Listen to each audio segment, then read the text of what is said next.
সম্মানিত আব্বাজান ও যুবক ভাইয়েরা,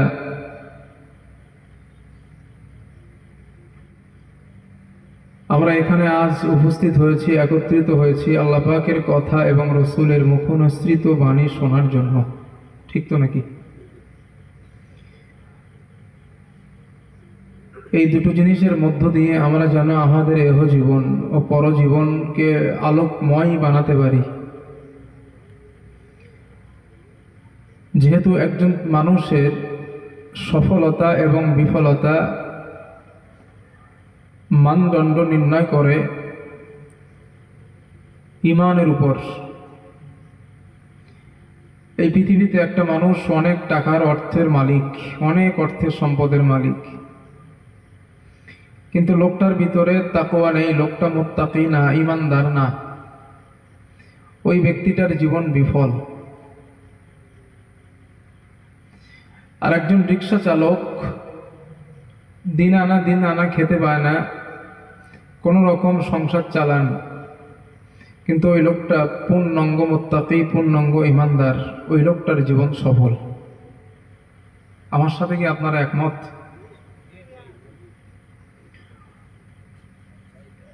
অর্থ যদি পৃথিবীর সবথেকে সফলতার মালিক হতো, তাহলে নমরুদ পৃথিবীর শ্রেষ্ঠ সফল ব্যক্তি হতেন। কারণ পুরো পৃথিবীর বাদশাহিত্য আল্লাহ নমরুদকে দান করেছিলেন। সফলতাই সফলতার উৎস নয়, ঈমানই সফলতার উৎস। এজন্য হযরত আবু বকর রাদিয়াল্লাহু আনহু না খাবার পরেও তিনি সফল। রসুলের সাহাবারা যারা মোহরানা বাঁধবার মতো ঘরে আংটি পর্যন্ত ছিল না, এত গরিব, সেই মানুষগুলো সফল, কারণ তাদের ঈমান ছিল সূর্যের আলোর মতো পরিষ্কার। এই জন্য ঈমান হলো মূল বিষয়। ঈমানের সাথে সাথে নেক আমল, এক কথায় মুত্তাকি। আল্লাহর কাছে সব থেকে শ্রেষ্ঠ মানুষ হলো তারাই যারা হলো মুত্তাকি। কোরআনের মধ্যে এই পৃথিবীকে মাতা বলে সম্বোধন করা হয়েছে। আল্লাহ তাআলা এই পৃথিবীটাকে মাতা বলেছেন। মাতার অনেকগুলো অর্থ হয়, তার মধ্যে একটা অর্থ হলো ন্যাকড়া। ন্যাকড়া চেনেন না আপনারা? মহিলাদের যেই কাপড় পুরাতন হয়ে গেলে এটা কি বলেন আপনারা? ন্যাকড়াই বলেন তো? ন্যাকড়া। এই পৃথিবীর এই মাতা শব্দের একটা অর্থ ন্যাকড়া। আল্লাহ বলেন এই পৃথিবীটা আমার কাছে ন্যাকড়ার মতো দাম। কাপড় পুরাতন হয়ে গেলে ন্যাকড়া যেটা হয়, ওই ন্যাকড়া দিয়ে আমরা কি করি সাধারণত? ময়লা আবর্জনা থাকলে ওইগুলা মোছার কাজে ব্যবহার করি। আল্লাহ বলেন এই পৃথিবীটা আমি আল্লাহর কাছে ন্যাকড়া। রাসূল পাক সাল্লাল্লাহু আলাইহি ওয়াসাল্লাম বলেছেন, আল্লাহর নবী বলেন এই পৃথিবীটা আল্লাহর কাছে মাছির ডানার মতো মূল্য নাই। একটা মাছির যে দুইটা ডানা থাকে, ওই ডানা দুটোর যে মূল্য, আল্লাহর কাছে এই পৃথিবীটারও এই মূল্য নাই। এটা একটা দিক। দুই নাম্বার দিক, একজন মুত্তাকি মানুষ, ওর কত দাম আল্লাহর কাছে? একটা দৃষ্টান্ত দেয়। রাসূল পাক সাল্লাল্লাহু আলাইহি ওয়াসাল্লাম একদিন কাবা তওয়াফ করতেছিলেন। কাবা তওয়াফ করতে করতে নবীজি কাবাকে বললেন, আচ্ছা কাবা, তুমি আল্লাহর ঘর, আল্লাহর কাছে তোমার অনেক মর্যাদা, অনেক সম্মান, তবে কাবা শুনে রেখো, তোমার মতো হাজারটা কাবার যেই মূল্য আল্লাহর কাছে, একজন মুত্তাকির এর থেকে কোটি গুণ মূল্য আমার আল্লাহর কাছে। চিন্তা করেন, এই হলো একজন মুত্তাকির দাম। এই জন্য কোনো ব্যক্তি যদি মুমিনকে আঘাত করেন, কোনো কাফের, তার আঘাত দেওয়ার কারণে আল্লাহর আরশ পর্যন্ত কেঁপে যায়। একজন মুমিনের আল্লাহর কাছে এত দাম।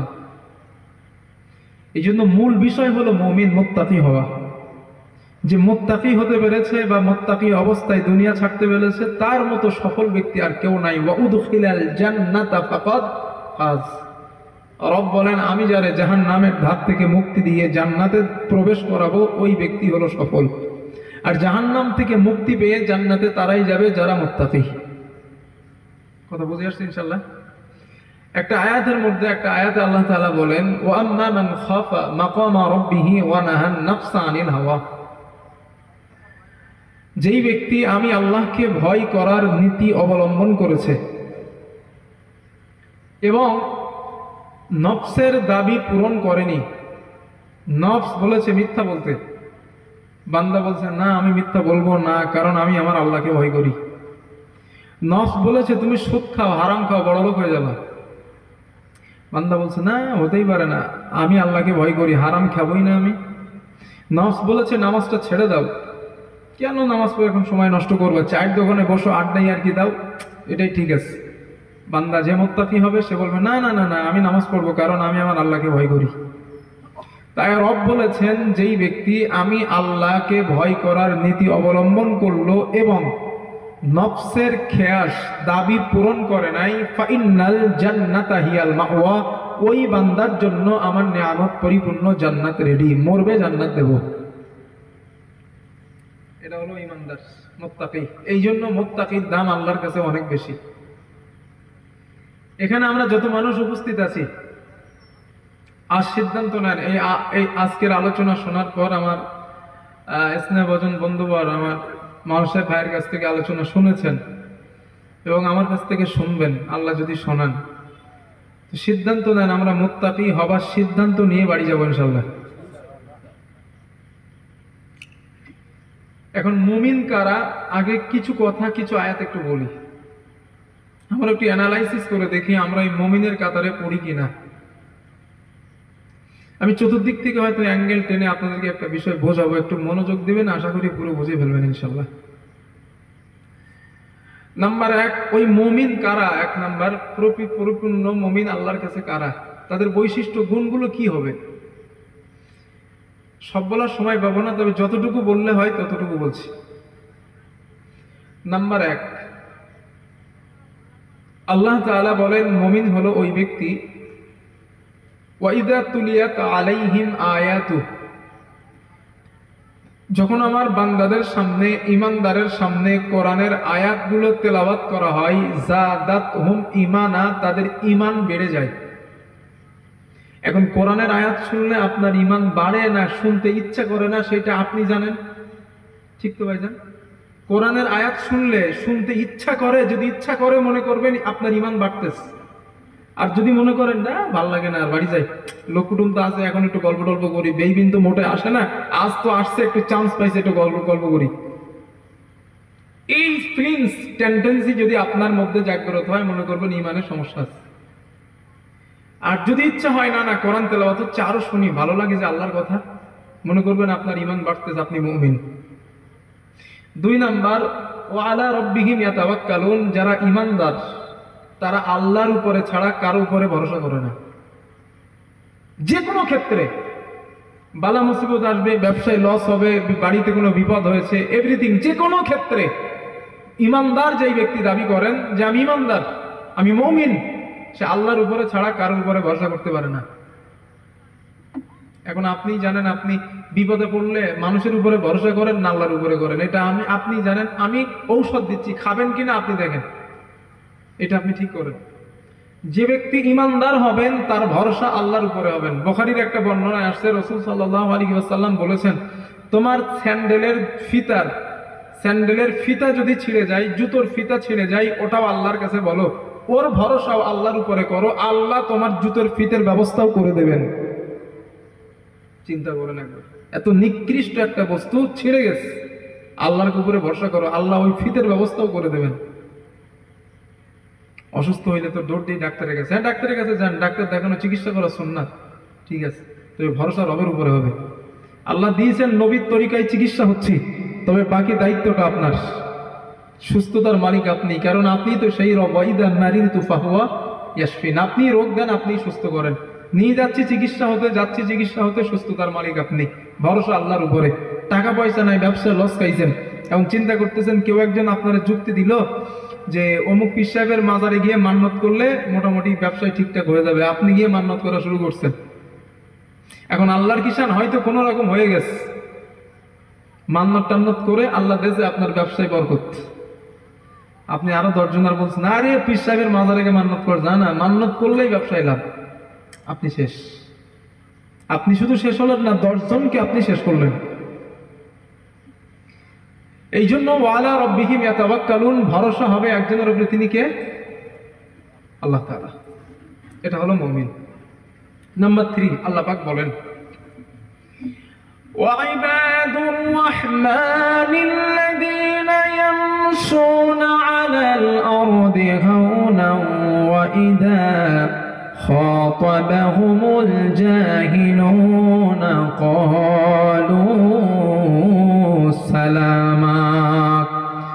আল্লাহ তাআলা বলেন রহমানের প্রকৃত বান্দা হলো তারা যারা দুনিয়ায় চলাফেরা করার সময় আমি আল্লাহ পাকের বান্দাগুলা বিনয়ী বিনম্রতার সঙ্গে দুনিয়ায় চলাফেরা করেন। হটকারিতা তাদের মধ্যে পাওয়া যায় না। যারা প্রকৃত মুমিন বান্দা হবে, দুনিয়ায় যখন চলবে বিনয়ী বিনম্রতা কথাবার্তা আচার ব্যবহারগুলো হবে। আর যারা অহংকার করে, পাশাপাশি অহংকার যারা করে, ওরা মুমিন বান্দা থেকে খারিজ হয়ে গেছে। কথা বুঝতেছেন? ইমানদার বিনয়ী, আর মুনাফিক হটকারী অহংকারী। এই জন্য আল্লাহ তাআলা বলেন ওয়ালা তামশি ফিল আরদি মারহা ইন্নাকা লা তাখরিকাল আরদা ওয়া লা তাবলুগাল জিবালা তুলা। আল্লাহ তাআলা বলেন হে আমার গোলাম, দুনিয়ার জমিনে অহংকার করবা, দাম্ভিকতা করে জমিনে লাথি মেরে জমিনটা কি ফাটাতে পারবা? এবং পাহাড়ের অথবা পাহাড়ের উচ্চতা লাফ দিয়ে ছাড়িয়ে যেতে পারবা? আল্লাহ বলে না না, জমিনে আঘাত করে জমিন ফাটানো তোমার পক্ষে সম্ভব হবে না, পাহাড়ের উচ্চতাও লাফ দেওয়া সম্ভব হবে না। সুতরাং বান্দা দুনিয়ায় অহংকার করে পা ফেলবা না। দুই একজন মানুষ আছে দেখবেন সম্পদ অনেক হয়ে গিয়েছে, মানুষকে মানুষ বলে আর মনে করে না। আসলে এরকম দামই দেয় না, কেন টাকা হয়ে গেছে আমার। হ্যাঁ, ও মুমিন না ভাই, ও দাম্ভিকতা দেখায়, অহংকার দেখায়। রব বলছেন পারবা? পারো, মারো, লাথি মারো, দেখো পাঠাইতে পারো কি? ওই যে পাহাড় দেখো, একবার চেষ্টা করে দেখো, উচ্চতা লাভ দিয়ে ছাড়িয়ে যেতে পারো কি? না, তোমার পক্ষে সম্ভব না এটা। সুতরাং মুমিনের দাবিদার তুমি অহংকার করবো না, জমিনে চলবা, আস্তে আস্তে চলবা। হুজুরে পাক সাল্লাল্লাহু আলাইহি ওয়াসাল্লাম বলেছেন, তোমরা যখন জমিনের উপরে পা ফেলো জোরে জোরে, যারা জমিনের উপরে জোরে জোরে পা ফেলেন, হতে পারে ওই জমিনের উপরে জোরে ধাপ আঘাত করার কারণে কবরে তার আযাব হবে। একদিকের মাটি আরেক দিকে চাপ দেবে, এমন চাপ একদিকে সিনার হাড় আরেক দিকে সিনার মধ্যে ঢুকে যাবে। এই জন্য রব বলছেন ঈমানদার যারা, তারা বিনয়ী বিনম্রতার সঙ্গে আস্তে আস্তে আস্তে আস্তে চলবে। আর অহংকার যারা, অহংকারী যারা, দাম্ভিক যারা, তারা দাম্ভিকতার সঙ্গে চলবে। একদম পরিষ্কার জিনিস। এখন কি করবেন এটা আপনার কাছে। আমার বন্ধুগণ, সূরা আর-রহমানের মধ্যে আল্লাহ তাআলা আরো পরিষ্কার করে বলেন, ইয়া মা'শারাল জিন্নি ওয়াল ইনস ইন ইসতাতা'তুম আন তানফুযু মিন আকতারিস সামাওয়াতি ওয়াল আরদ ফানফুযু লা তানফুযুনা ইল্লা বিসুলতান فبأي آلاء ربكما تكذبان। জোরে বলেন আল্লাহু আকবার। আল্লাহ তাআলা বলেন, গোলাম অহংকার করবা, অচির ইনসান অহংকার করবা, দাম্ভিকতা দেখাবা, আমার আসমানের জমিনের উপর থেকে বার হয়ে যাও। আমি আল্লাহর জমিন ছাড়া যদি কোনো জমিন পাও, আমি আল্লাহর সূর্যের আলো ছাড়া অন্য কোনো যদি সূর্যের আলো পাও, আমি আল্লাহর বাতাস ছাড়া অন্য কোনো যদি বাতাস, জমিন বাতাস তোমরা পাও, সেখানে বান্দা চলে যাও। আল্লাহ নিজেই জবাব দিয়ে বলেন, লা তানফুযুনা ইল্লা বিসুলতান। বান্দা যেখানে যাবা আমি আল্লাহর দেওয়া জমিন, যেখানে যাবা আমি আল্লাহর দেওয়া আসমান, যাওয়ার কোনো জায়গা নাই, পালানোর কোনো জায়গা নাই। সুতরাং বান্দা যেতে পারবা না, এখানে অহংকার করবা না। আল্লাহ সতর্ক করছেন, হাদিসে কুদসিতে আছে, আল্লাহ তাআলা বলেন যারা অহংকার করে তারা যেন আমি আল্লাহর গায়ের চাদর নিয়ে টানাটানি করে, কারণ অহংকার তো করতে পারেন তিনি যিনি কারো মুখাপেক্ষী নন। ঠিক তো ভাইজান? আল্লাহ যা করে কারো কাছে জবাব দিতে হয়? জোরে বলেন না, এটা অসম্ভব। তিনি যা মন চায় সেটা করে। কিন্তু আমি বাকি বললে এখন আমার ধরেন 1.5-2 ঘন্টার সময় কথা বলার, আমি এক্ষুনি নেমে যাবো না, কথা বলবো না, থাক। আপনারা জিজ্ঞেস করবেন না হুজুর নামছেন কেন, এ সিম্পল হিসাব। কিন্তু আমি যদি 1.5 ঘন্টা কথা বলার পরে না, আমি তখন আর জিজ্ঞেস করবেন না, জানেন হুজুরের আলোচনা শেষ, চলে যাচ্ছে। কিন্তু এক্ষুনি যদি হুট করে নেমে যায় জিজ্ঞেস করবেন, কারণ আমি আপনাদের মুখাপেক্ষী এই আলোচ্য বিষয়ের মধ্যে। তো পৃথিবীতে আমরা প্রত্যেকটা মানুষ কারো না কারো মুখাপেক্ষী, আমরা জবাবদিহিতার সম্মুখীন আমরা দাঁড়িয়ে আছি। কিন্তু রব এমন একজন পাওয়ারফুল, তিনি কারো কাছে জবাব দেন না, তার কাছে সবাই জবাবদিহিতা করতে হবে। তো অহংকার তিনি করতে পারেন, দাম্ভিকতা তিনি দেখাতে পারেন, যিনি কারো কাছে কৈফিয়ত দেওয়ার অধিকার রাখেন না। আর আমাদের কিসের অহংকার? আল্লাহ বলেন আরে কিসের অহংকার করো, ইন্না খালাকনাল ইনসানা মিন নুতফা, এক ফোঁটা নাপাক পানি দিয়ে বানাইছি তোমাদের, অহংকার করো কেন? এটা মজার তত্ত্ব না। আদম নবী ভুল করছিলেন না? আল্লাহর একটা হুকুম লঙ্ঘন করেছিলেন না অনিচ্ছাকৃত? আল্লাহ বলছিলেন লা তাকরাবা হাদিহিশ শাজারা, ওই গাছের কাছে যাবা না, যদি যাও ফাতাকুনা মিনাজ জালিমিন, জালিমদের অন্তর্ভুক্ত হবে। আল্লাহ বলছিলেন না? আদম নবী গিয়েছিলেন। ইবলিসকে আল্লাহ বলছিলেন আদমরা সেজদা দাও, উসজুদু লি আদম, আদমরা সেজদা করো, ফাসাজাদু, সমস্ত ফেরেশতা সেজদা দিয়েছিল ইল্লা ইবলিস, ইবলিস দেয় নাই। আল্লাহ জিজ্ঞেস করছিল ইবলিস, সব ফেরেশতা সেজদা দিল, আমার হুকুম মানলো, তুই মানলি না কেন? ইবলিস জবাব দিল কি? খলাকতানি মিন নার ওয়া খলাকতাহু মিন তিন, আমারে বানিয়েছেন আগুন দ্বারা আর ওকে বানিয়েছেন মাটি দ্বারা, আনা খায়রুম মিনহু, আমি ওর থেকে ভালো। এই যে আমি ওর থেকে ভালো, এটাই অহংকার, এটাই অহংকার। আর আদম নবীর আল্লাহ জিজ্ঞেস করছিলেন, আদম মানা করেছিলাম কেন গিয়েছিলেন, কেন গিয়েছিলেন? আদম নবী বলছিলেন ক্বালা, তিনি জবাব দিয়েছিলেন রব্বানা, হে আমার রব, যালামনা আনফুসানা, আমি আমার নফসের প্রতি জুলুম করছি, ওয়া ইল্লাম তাগফির লানা, যদি তুমি আমারে ক্ষমা না করো, ওয়া তারহামনা, আমার প্রতি দয়া না করো, রহম না করো, লানাকুনান্না মিনাল খাসিরিন, আমি ক্ষতিগ্রস্তদের অন্তর্ভুক্ত হয়ে যাব। এটা ছিল বিনয়ী, ঠিক না ভাইজান? এটা ছিল বিনয়ী, বিনম্রতা। আর ইবলিস করছিল কি? অহংকার, দাম্ভিকতা। তাই রব বলছেন আমার প্রকৃত বান্দা তারা যারা দুনিয়ায় চলাফেরার সময় বিনয়ী বিনম্রতার সঙ্গে চলে, তারা আমার প্রকৃত বান্দা। সুবহানাল্লাহ ওয়া বিহামদিহি। এখন আপনারা ঠিক করে নেন, দুনিয়ায় চলার সময় দাম্ভিকতা হয়ে চলবেন, অহংকারী হয়ে চলবেন, চলতে চান না আল্লাহর কাছে বিনয়ী বিনম্রতা নিয়ে উপস্থিত হতে চান? এটা আপনাদের সিদ্ধান্ত। তাহলে ইমানদারের গুণ 4 নাম্বার পেলাম, যারা বিনয়ী হয় দুনিয়ায়, যারা বিনম্র হয় তারা ইমানদার। 5 নাম্বার আল্লাহ বলেন ইমানদার যখন জাহেলদের সঙ্গে তর্কে লিপ্ত হয়, মূর্খের সঙ্গে তর্কে লিপ্ত হয়, ইমানদার বান্দা মূর্খের সঙ্গে তর্ক করবে না, ওখান থেকে বলবে ক্বালু সালামা, তোমার উপরে শান্তি বর্ষিত হোক বলে চলে যাবে। তাহলে ইমানদারের বৈশিষ্ট্য পেলাম, আমরা মূর্খের সঙ্গে তর্কে লিপ্ত হব না, ইনশাআল্লাহ বলেন, আল্লাহ তৌফিক দেন। নাম্বার 6, ইমানদার যখন বাড়িতে যায়, গৃহে যায়, তখন ইমানদার আল্লাহ পাকের ওই বান্দা সেই পরিবারকে সালাম দেন। দেখেন আল্লাহ কি বলেন,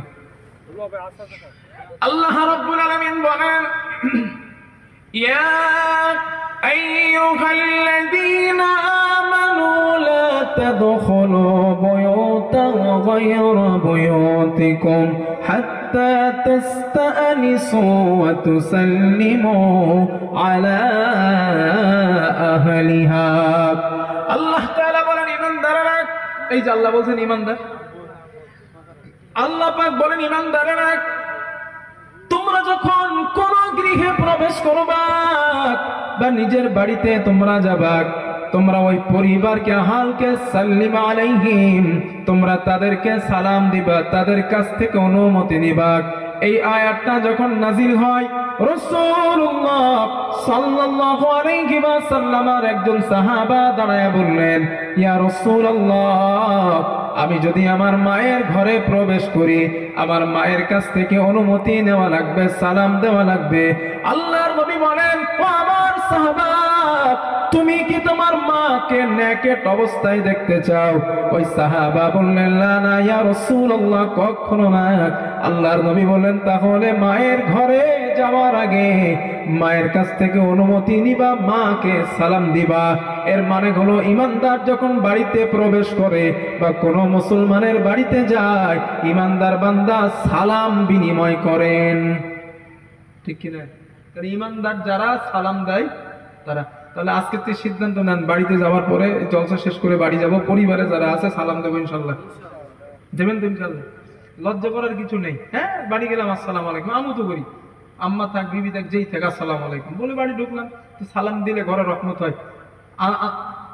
আনাস ইবনে মালিক রাদিয়াল্লাহু আনহু, হযরত আনাস ইবনে মালিক রাদিয়াল্লাহু আনহু বলেন, রাসূল সাল্লাল্লাহু আলাইহি ওয়াসাল্লাম আমাকে উপদেশ দিয়েছেন, আনাস তুমি যখন বাড়িতে যাবা সাল্লিম আলাইহিম, তোমার পরিবারকে সালাম দিবা। বললেন হুজুর কেন? নবী বলেন, ইয়াকুন বারাকাতান আলাইকা ওয়া আলা আহলিকা, তুমি যদি সালাম দিয়ে বাড়িতে ঢোকো, আল্লাহ তোমার রুজিতে বরকত দেবেন, তোমার পরিবারেও আল্লাহ বরকত দেবেন। তো পরিবারে বরকত পাবো, রুজিতে বরকত পাবো, তাই সালাম দিব। শয়তান চাই রহমত থেকে দূরে রাখতে, আর আল্লাহ চাই যে আমরা রহমতের মধ্যে ঢুকি। রহমত সালাম দিয়ে ঘরে ঢুকলে রহমত, আর সালাম না দিয়ে ঢুকলে গজব। তাই আল্লাহ বলছেন ইমানদার, তোমরা যারা বাড়িতে যাওয়ার পর সালাম দাও। এই জন্য সিদ্ধান্ত নেন আজ বাড়িতে গিয়ে সালাম দেবো ইনশাআল্লাহ। তবে হ্যাঁ, এখানে আরেকটা কথা বলি, আমরা তো আবার উজুগে মুসলমান, আবেগে মুসলমান, মুশকিল খুব। হয়তো বাড়িতে অনেকে ছোট ছোট বাচ্চা আছে, গিয়ে জোরে বিবিকে বলল আসসালামু আলাইকুম, হয়তো বাচ্চাটার ঘুম ভেঙে গেছে, এই তুমি আর সালাম খুঁজে পাবো নাই পরশ গাড়িতে, বাচ্চাটারে কত কষ্ট করে ঘুম পাড়ালাম, আর তোমার দেওয়া সালামের আওয়াজে ঘুম ভেঙে গেছে। না, এটা কিন্তু ইসলাম অ্যাকসেপ্ট করে না। বা বাড়িতে কোনো অসুস্থ ব্যক্তি আছে, আপনি সালাম দিলেন, অসুস্থ ব্যক্তি ঘুমায় পড়ছে, আপনার দেওয়া আওয়াজে ঘুমটা ভেঙে গেছে। না, এইভাবে সালাম দেওয়া যাবে না। সালাম দেওয়ার একটা সিস্টেম আছে। একটা হাদিস শুনেন এইখানে, তাহলে আর ভালো বুঝবেন। রাসূল সাল্লাল্লাহু আলাইহি ওয়াসাল্লাম আর একজন সাহাবা, আনিল মিকদাদ রাদিয়াল্লাহু তাআলা আনহু, রাসূলের সাহাবা হযরত মিকদাদ রাদিয়াল্লাহু তাআলা আনহুর বর্ণনা, তিনি বলেন, আকবালতু আনা ওয়ার রাজুলানি ওয়াস সাহিবানি লি, আমি এবং আমার দুইজন সাথী, আমরা টোটাল তিনজন মদিনার উদ্দেশ্যে আমরা রওনা হলাম। আমরা চলতে চলতে যাহাবান আসমাউনা ওয়া আবসারুনা মিনাল জাহদি, আমরা ক্ষুধার্ত হয়ে গেলাম, এত পরিমাণে ক্ষুধার্ত হয়ে গেলাম, ক্ষুধার কারণে আমাদের কানের অবস্থা ভালো না, আমাদের চোখের অবস্থা ভালো না, এত পরিমাণে ক্ষুধার্ত হলাম। আমরা রাসূলুল্লাহ সাল্লাল্লাহু আলাইহি ওয়াসাল্লাম কিছু সাহাবার কাছে গেলাম আর বললাম, ও নবীর সাহাবাদের দল, আপনারা আমাদেরকে দুটা খাবার দেন, ক্ষুধার কারণে আমাদের চোখের অবস্থা ভালো না, আমাদের কানের অবস্থা ভালো না, আপনারা আমাদেরকে দুইটা খাবার দেন। নবীর সাহাবারা বললেন, ও মিকদাদ, খাবার দেব, আমরা নিজেরাই 3 দিনের ক্ষুধার্ত, খাবার দেওয়ার মতো খাবার আমাদের কাছে অবশিষ্ট নাই। রাসূলের সাহাবা হযরত মিকদাদ রাদিয়াল্লাহু তাআলা চিন্তা করলেন, আমাদের ক্ষুধা নিবারণের জন্য আল্লাহর নবীর কাছে যাওয়া দরকার। ফাতাইনান নবী সাল্লাল্লাহু আলাইহি ওয়াসাল্লাম, হযরত মিকদাদ এবং 3 জন নবীর কাছে গেলেন। যাওয়ার পরে বললেন, ইয়া রাসূলুল্লাহ, আমাদের ক্ষুধার কারণে কানের অবস্থা ভালো না, আমাদের চোখের অবস্থা ভালো না, আপনি আমাদেরকে দুটা খাবার দেন। আল্লাহর নবী সাহাবাদের কথা শোনার পর ফাতিনা বিনা আহলাহা, ওই সাহাবা 3 জনকে নিয়ে আল্লাহর নবী নিজের পরিবারের কাছে চলে গেলেন। যাওয়ার পরে নবী দেখালেন ফাইদা সালাসাতু আলুজ, আল্লাহর নবী 3টা দুধওয়ালা বকরিকে দেখালেন আর বললেন, ও মিকদাদ, তোমরা 3 জন যাও, ওই 3টা বকরির দুধ তোমরা দহন করবা। ইয়াহতালিবু হাদাল লাবানা বাইনানা, 3টা বকরির দুধ তোমরা দহন করবা, তোমরা নিজেরা পান করবা, এবং আমি নবী আমার জন্য একটা অংশ তোমরা রেখে দিবা। হযরত মিকদাদ বলেন, আমরা গেলাম, 3 জন 3টা বকরি আমরা দহন করলাম। ইয়াশরাবুনা কুল্লু ইনসানিন নসিবাহুম, আমরা নিজেরা পান করলাম এবং আল্লাহর নবীর জন্য একটা অংশ আমরা অবশিষ্ট রেখে দিলাম। আল্লাহর নবী ওই দুধের অংশটা পান করার জন্য রাতের বেলা আমাদের কাছে আসছেন। কখন আসছেন নবীজি? এটা একটু বলেন আপনারা। রাত্রে বেলা। হযরত মিকদাদ বলেন, এই জায়গাটা একটু ভালো করে শোনেন। হযরত মিকদাদ বলেন, রাসূলুল্লাহ সাল্লাল্লাহু আলাইহি ওয়াসাল্লাম রাতের বেলা যখন ওই দুধের অবশিষ্ট অংশটা পান করার জন্য আমাদের কাছে আসছেন, আমাদের পাশে কিছু সাহাবা ঘুমায় ছিলেন আর কিছু সাহাবা জাগ্রত অবস্থায় ছিলেন। কিছু সাহাবা ঘুমান আর কিছু সাহাবা আমরা জেগে আছি। আল্লাহর নবী আসার পর নবীজি আমাদেরকে সালাম দিলেন, তবে সালামটা এমনটা ছিল ফায়ুসাল্লিমু আলাইনা তাসলিমা, এমন একটা আওয়াজে নবীজি সালাম দিলেন, আমরা জাগ্রত মানুষটাই সালামের আওয়াজটা শুনতে পেলাম। ঘুমন্ত সাহাবাদের ঘুমের কোনো অসুবিধা হয় নাই। দেখছেন, নবী শিখিয়েছেন ঘুমন্ত ব্যক্তি এই যে রাত্রে বাড়ি যাওয়ার পরে সালাম কিভাবে দিতে হবে নবী শেখাচ্ছেন।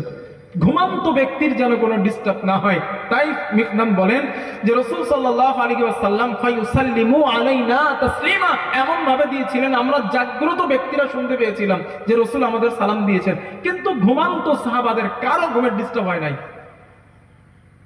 মানে আবেগে কাজ করা যাবে না।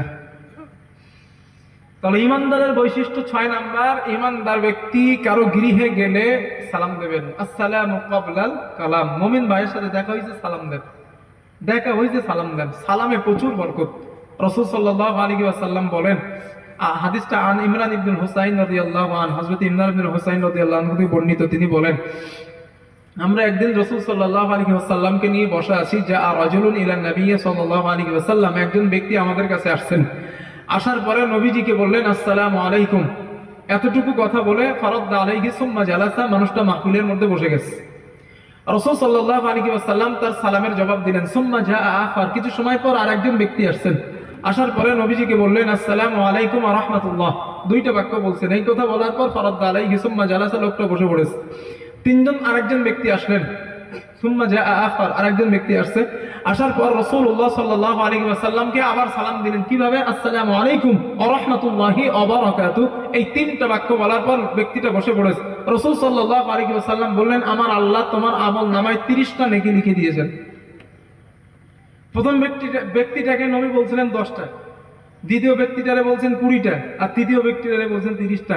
মানে আসসালামু আলাইকুম ওয়া রাহমাতুল্লাহি ওয়া বারাকাতুহু, তিনটা বাক্য বলা মানে 30টা নেকি সাথে সাথে আল্লাহ আপনার আমল নামায় দিয়ে দেবেন। সালাম, এই সালাম ইসলামের শ্রেষ্ঠ আমলের অন্তর্ভুক্ত। হাদিসে আছে রাসূল সাল্লাল্লাহু আলাইহি ওয়াসাল্লামকে জিজ্ঞেস করা হয়েছিল আইয়ুল ইসলামি খায়রান ইয়া রাসূলুল্লাহ, ও আল্লাহর নবী, ইসলামের মধ্যে উত্তম কাজ, শ্রেষ্ঠ কাজ কোনটা? রাসূল বলেছিলেন ক্বালা তুতঈমুত তুআম ওয়া তাকরাউস সালাম আলা মান আরাফতা মান লাম তারিফ। রাসূল বলছিলেন ইসলামের মধ্যে যত উত্তম কাজ আছে এই দুটো উত্তম। 1 নাম্বার মানুষ মুসলমানকে সালাম দেওয়া, আর অভুক্তকে খানা খাওয়ানো, আর পরিচিত অপরিচিতকে সালাম দেওয়া। এটা ইসলামের শ্রেষ্ঠ আমলের অন্তর্ভুক্ত। চিন্তা করেন ভাইরা, সালাম ইসলামের শ্রেষ্ঠ আমল বলছেন নবীজি। সালাম দিলে মহব্বত বাড়ে। আর একটা মজার হাদিস শোনেন, রাসূল সাল্লাল্লাহু আলাইহি ওয়াসাল্লাম বলেন, লা তাদখুলুল জান্নাত, তোমরা তত সময় জান্নাতে যাবে না, হাত্তা তুমিনু, যত সময় ঈমানদার না হবা। ওয়ালা তুমিনু, তত সময় ঈমানদার হবা না, হাত্তা তাহাব্বু, যত সময় একজন মুমিন ভাই আর একজন ভাইরে মহব্বত না করবা। এটা খুব ইম্পর্টেন্ট হাদিস। কিন্তু রাসূল বলেন ঈমানদার হবা না যত সময়, আর জান্নাতে যাবা না তত সময় যত সময় ঈমানদার না হবা। আর ঈমানদার ছাড়া তো কেউ জান্নাতে যাবে না, কথা তো সত্য, ঠিক তো ভাইজান? কথা তো সত্য, ঈমানদার ছাড়া কেউ জান্নাতে যাবে না। আর রাসূল বলেন ওয়ালা তুমিনু, ঈমানদার তত সময় হবা না যত সময় একজন মুমিন ভাই আর একজন ভাইয়ের প্রতি মহব্বত না করবা। এরপরে নবীজি বলেন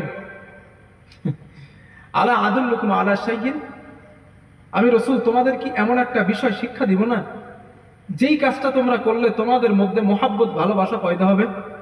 সাহাবারা বললেন নাম জি হুজুর বলেন। রাসূল বলেন তোমার একজন মুমিন ভাই আর একজন ভাইয়ের সঙ্গে যখন সাক্ষাৎ হবে ওই ভাইকে তুমি সালাম দাও। রাসূল বলেন সালাম দেওয়ার কারণে তোমার মধ্যে আর তোমার ভাইয়ের মধ্যে আল্লাহ তাআলা মহব্বত পয়দা করে দেবেন। মহব্বত পয়দা হলো ঈমানদার হয়ে গেলে, ঈমানদার হয়ে গেলে আল্লাহর জান্নাতে চলে গেলে। সালাম এত গুরুত্বপূর্ণ ইবাদত, এই জন্য আমরা বাড়িতে গিয়ে সালাম দেব, বলেন ইনশাআল্লাহ। আল্লাহ তৌফিক দেন। মুসলমান সে নামাজ পড়ুক আর না পড়ুক, মুসলমান আমি জানি দেখলেই সালাম দিব, দেখলেই সালাম দিব। একদিন হযরত ওমর রাদিয়াল্লাহু আনহু বাজারে যাচ্ছেন, আবু বকর ধরে বলছে ওমর যাও কই? বাজারে যাইতেছে। কি নবীজি বলেছেন শোনো নাই যে বাজার পৃথিবীর শ্রেষ্ঠ খারাপ জায়গা? শুনছি নবীজির ওই কথা কি আবু বকর তুমি শোনো নাই? কি কথা? রাসূল বলছেন যেই তোমাদের মধ্যে যেই মানুষটা ইন্না আউলান নাসি বিল্লাহ মান বাদাহুম বিসালাম, যেই মানুষটা তোমাদের মধ্যে ঈমানদারকে আগে সালাম দেয় ওই ব্যক্তি আল্লাহর রহমতের কাছে তত বেশি যায়। এই হাদিস কি তুমি শোনো নাই? তাই আমি বাজারে যাচ্ছি, বাজারে গেলে অনেক মুসলমানকে দেখতে পাবো, আর মুসলমানকে দেখলেই আমি সালাম দেব, এই জন্য আমি বাজারে যাচ্ছি। আরে কি তাদের চিন্তাধারা ছিল! যেখানে স্বভাব সেখানে দৌড় দিতেন, যেখানে নেকি সেখানে দৌড় দিতেন। আর আমাদের ঘুরতে যে খবরই নাই, মুসলমান দাড়িওয়ালা লোক পাশ দিয়ে যাচ্ছে, খবরই নাই, যাই যাক, কোনো ব্যাপারই না। না ভাইরা, এটা ইমানদারের আলামত, মুমিনের আলামত। মুসলমানকে দেখে সালাম দেবে, আমরা দেব, বলেন ইনশাআল্লাহ। আল্লাহ তৌফিক দেন। ইমানদারের আরেকটা বৈশিষ্ট্য, আল্লাহ তাআলা বলেন, ইয়া আইয়ুহাল্লাযীনা আমানুত্তাকুল্লাহ ওয়া যারু মা বাকিয়া মিনার রিবা ইন কুনতুম মুমিনিন। আল্লাহ তাআলা বলেন, ইমানদারেরা, আমি আল্লাহকে ভয় করো, ও মানুষ, আমি রবকে ভয় করো। ওয়া যারু মা বাকিয়া মিনার রিবা, তোমরা সুদ ভক্ষণ করবে না, সুদ তোমরা খাবে না। ইন কুনতুম মুমিনিন, যদি তোমরা ইমানদারের দাবিদার হয়ে থাকো, আমি ইমানদার, আমি মুমিন, এই দাবিদার যদি তোমরা করো, আল্লাহ পাক বলেন তোমরা সুদ ভক্ষণ করবে না। আল্লাহ তাআলা এরপরে ভয়ঙ্কর তথ্য দিলেন, ইমানদার হবার পর, দাবি করার পর, যদি তোমরা আমার নিষেধ করার পর যদি তোমরা সুদ ভক্ষণ করে নাও, অবস্থাটা কেমন হবে জানো? ফাইন লাম তাফআলু ফাআযানু বিহারবিম মিনাল্লাহি ওয়া রাসূলি। আল্লাহ তাআলা বলেন, আমি আল্লাহর হুকুম নিষেধ পাওয়ার পর বান্দা যদি তুমি সুদ ভক্ষণ করো, আল্লাহ তাআলা বলেন প্রস্তুত হয়ে যাও, আমি আল্লাহর সঙ্গে এবং আমার রাসূলের সঙ্গে জিহাদ করা লাগবে, লড়াই করা লাগবে রাসূলের সঙ্গে, আর আমার সঙ্গে রেডি হও। আমার নিষেধ করার পরেও যদি সুদ ভক্ষণ করো, আমি জানি না আপনাদের মধ্যে কেউ খান কিনা, হ্যাঁ বিশ্বাস করেন আমি জানি না, কারণ আমি নতুন মানুষ, তবে আপনি জানেন আর রব জানেন। যদি কেউ খেয়ে থাকেন, মানুষ কেউ জানে না, আপনি আল্লাহর কাছে আসামি। রব বলছেন সতর্ক, কত ভয়ঙ্কর কথা দেখেন। ফাইন লাম তাফআলু, আমার হুকুম আসার পরেও যদি তোমরা সুদ খাও, ফাযানু বিহারবিন মিনাল্লাহি ওয়া রাসূলি, প্রস্তুতি নাও, রেডি হও, আমি আল্লাহর সঙ্গে আর রাসূলের সঙ্গে জিহাদ করতে হবে তোমার। সুদখোরকে আল্লাহ দিয়েছেন। আরে হাদিসে রাসূল বললেন, সুদের মধ্যে 70টা গুনাহ আছে। এক দিরহাম, 1 টাকা সুদের মধ্যে 70টা গুনাহ আছে। তার মধ্যে নিম্নমানের গুনাহ, আপন মায়ের সঙ্গে জিনা করলে যেই গুনাহ, সুদের সবথেকে ছোট গুনাহ হলো ওইটা। হুজুর বসে আছেন, জিজ্ঞেস করেন ভুল বলছি কি? সবথেকে ছোট গুনাহ এটা। আর বড় গুনাহ কি? মুহাদ্দিসরা হাদিসে লিখছিলেন, ফাইন লাম তাফআলু ফাযানু বিহারবিন মিনাল্লাহি ওয়া রাসূলি, আল্লাহ রাসূলের সঙ্গে জিহাদ করা সুদের সবথেকে বড় গুনাহ। আমি একটা বিষয় ভেবে আমার মাথায় আসে না ভাইজান, বিশ্বাস করেন, আমি নিজে ভাবি, একজন মানুষ পৃথিবীতে সুদ খেয়ে 10 বিঘা জমি কিনেছে, একদম সিম্পল হিসাব, 10 বিঘা জমি কিনে মরে গেছে। মরতে তো হবে নাকি? না সারা জীবন থাকবে? মরে যাবে। এখন মাঠে হোক, রাস্তার ধারে হোক, 10 কোটি টাকা 10 বিঘা জমি কিনেছে, ওই ব্যক্তিটা মারা গেছে। মারা যাওয়ার পর ওই জমি হকদার হবে কারা? ছেলে মেয়ে যা আছে তারা নেবে। এখন হারাম টাকা, এটা তো আপনারা একমত হবেন আমার সঙ্গে যে হারাম জিনিস হারামেই যায়, হারাম জিনিস হালালে কাজে লাগে না, তো হারাম টাকা হারামেই যাবে। ওই জমি রেখে আপনি মারা গেছেন, 10 বিঘে সুদের টাকা, ব্যাংকে আছে 50 লাখ, ওই টাকা তুলবে আপনার ছেলে, মদ পান করবে, খারাপ জায়গায় যাবে, হারাম কাজে ব্যয় করবে, আর কবরে গুতন খাবে কে? বাপ। এর মতো ফার্স্ট ক্লাস ইডিয়েট আর কেউ আছে? আমি টাকা ইনকাম করে সুদ খেয়ে বিরাট কিছু করে কবরে গেলাম, কবরে গুতুন খাচ্ছি আমি, আর ছেলেগুলো মেয়েগুলো ওই টাকা নিয়ে ফুর্তি করতেছে। তো এর মতো ফার্স্ট ক্লাস ইডিয়েট হয়তো হইতে পারে আর কেউ? কষ্ট পান না আপনারা? আমি হয়তো ইডিয়েট শব্দটা ব্যবহার করেছি, তবে এটা সুদখোরের জন্য ভালো শব্দ ব্যবহার করছি আমি। রক্তের থেকে খারাপ কিছু বলছেন। কিয়ামতের দিন যখন সুদখোর হাসরের মাঠে দাঁড়াবে, আল্লাহর নবী বলেন, তোমরা দেখতে পাবা সুদখোর পেটের উপরে ভর দিয়ে হাঁটতেছে। রাসূলের সাহাবারা বললেন, হুজুর পেটের উপরে ভর দিয়ে কি আবার হাঁটা যায়? নবীজি বলেন, 2 পায়ে হাঁটার শক্তি কে দিয়েছেন? সাহাবারা বলছেন, হুজুর আল্লাহ দিয়েছেন। আল্লাহর নবী বলেন, যে আল্লাহ পায়ে হাঁটাইতে পারে, ওই আল্লাহ সুদখোরদের পেটের উপরে ভর দিয়ে হাঁটাইতে পারেন। বুঝতে পারছেন ভাইরা? এই জন্য হারামের সঙ্গে যদি কোনো ব্যক্তি সম্পর্ক থাকে কারো, আমি বাকি বললে আপনাদের মানা করে যাচ্ছে, আল্লাহর রাস্তায় হালাল খান, হালাল খান, হালাল খান। হালাল খাওয়া ছাড়া জান্নাতে প্রবেশ করা কঠিন। হালাল খান। দোয়া করলে দোয়া কবুল হয় না কেন? আপনার শরীরে নিশ্চিত হারাম রক্ত আছে, হারামের মাংস টুকরো আছে। কারণ হারাম হারাম অর্থ খাওয়ার পর যতই সেজদা দেন, সেজদা দিতে দিতে কপালে ঠোলা ফেলেছেন, আল্লাহর কাছে ওই সেজদা কবুল হবে না। কারণ আমার আল্লাহ চান হালাল, হালাল, হালাল, হালাল, হালাল। এক সাহাবা নবীর কাছে এসে বলছেন, হুজুর একটা আমল শেখায় দেন, যেন দোয়া করলেই কবুল হয়।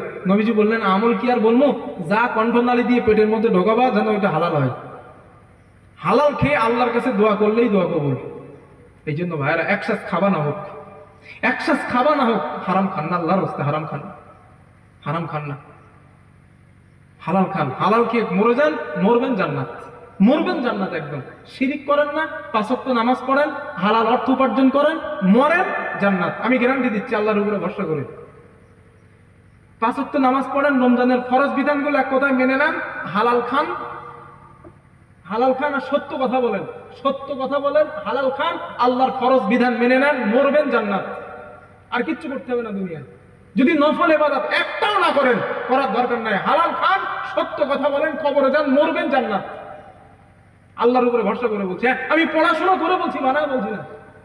কারণ এই দুইটা জিনিস সব থেকে কঠিন। হালাল খাওয়া প্রচুর কঠিন, আর সত্য কথা বলা অনেক কঠিন, অনেক কঠিন। রাসূল বলছিলেন না, 2টা জিনিসের জিম্মাদার আমারে দাও, 2টা জিনিসের জিম্মাদার আমি রাসূলকে দাও, আমি রাসূল তোমাকে জান্নাতের গ্যারান্টি দিচ্ছি।